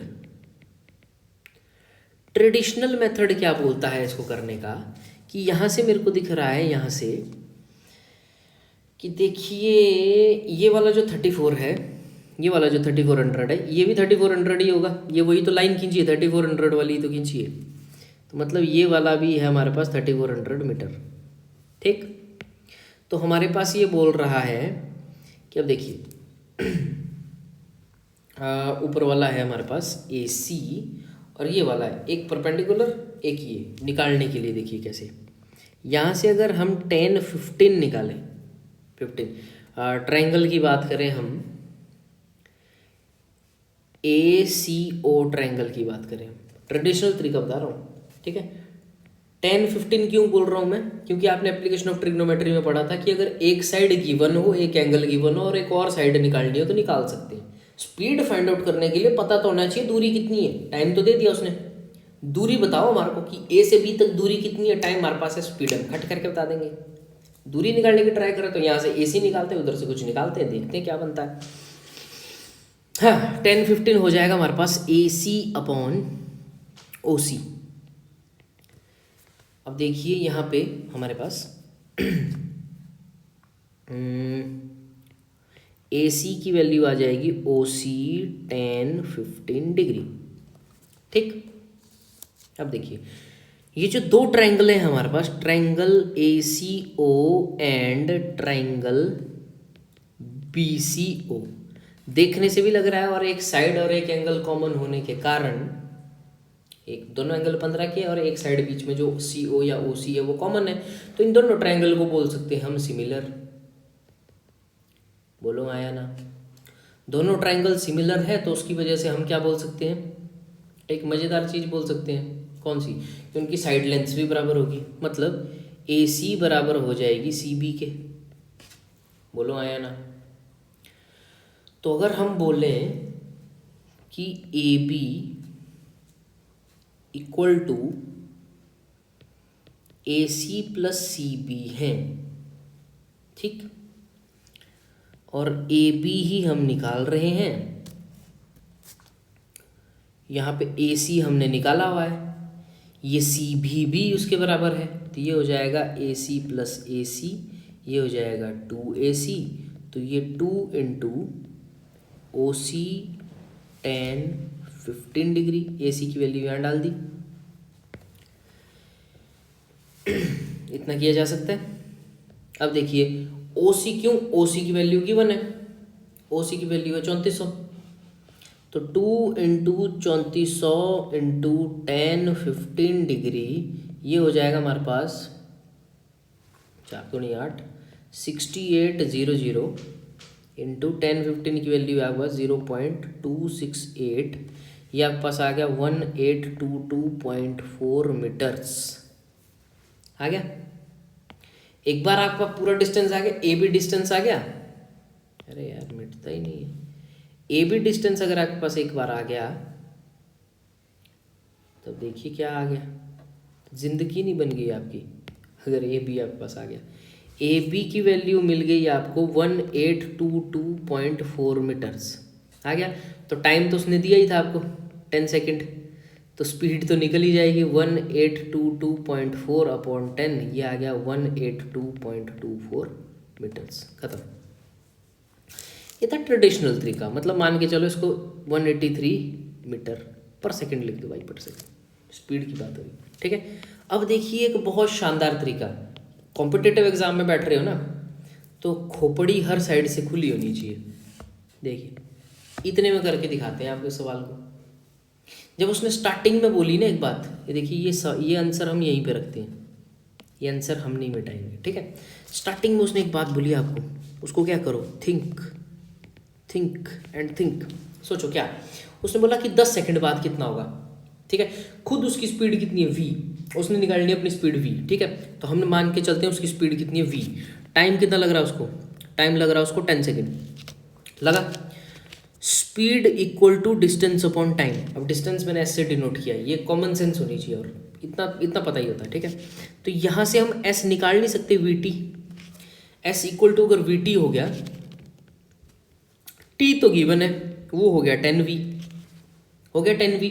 तो पूरी साइड कितनी होगी, ये पूरी साइड की वैल्यू होगी 10v, और ये वाली साइड की वैल्यू 5v, ये वाली भी 5v। तो कोई एक ट्रायंगल पकड़ो, 10 15 की वैल्यू कितनी हो जाएगी 5v अपॉन 3400, तो 5v की वैल्यू हो जाएगी 3400 इंटू 10 15 की वैल्यू कितनी थी 0.268। अब इस 5 को भी नीचे ले जाओ, 5 को नीचे ले गया, इसको सॉल्व करो, ये भी आपके पास कितना आ जाएगा 182.2 मीटर पर सेकेंड। लो सवाल खत्म। डिस्टेंस निकालने की भी ज़रूरत नहीं, जो निकालना था वही आ गया। डिस्टेंस हमने 10v की फॉर्मेट में निकाल दिया, क्योंकि डिस्टेंस हमको मीटर में निकाल के करना क्या है, एक पॉइंट ऑफ व्यू ये भी तो, क्योंकि जब वो पूछ स्पीड रहा है तो अगर बिना डिस्टेंस निकाले काम चल सकता है। तो ये मैंने दिखाया कि देखिए इतने से फॉर्मेट में भी ये हो सकता था। तो ये वो है, अगर आप सोच छुपा रहे हो चीज़ों को तो बहुत आराम से। तो होप सो आपको अच्छी लगी होगी, और अगर अच्छा लगा होगा तो वीडियो लाइक कर दें, जहाँ आपको लगता है अपने शेयर कर सकते हैं और ख़ुद पढ़ते रहें, ठीक है। और चैनल को सब्सक्राइब जरूर करें, और कम्युनिटी टैब पे पढ़ता रहेगा कब कब वीडियोस आ रही है। बाकी अब रेगुलर कंटेंट बनाने की ट्राई रहेगी। अगली वीडियो में जेई के लिए कुछ अपडेट्स, और बाकी देखते हैं क्या क्या आता है। बाकी पढ़ाई कंटिन्यू चलती रहेगी, ठीक है। तो तब तक के लिए पढ़ते रहिए, आगे बढ़ते रहिए। सी यू, टाटा,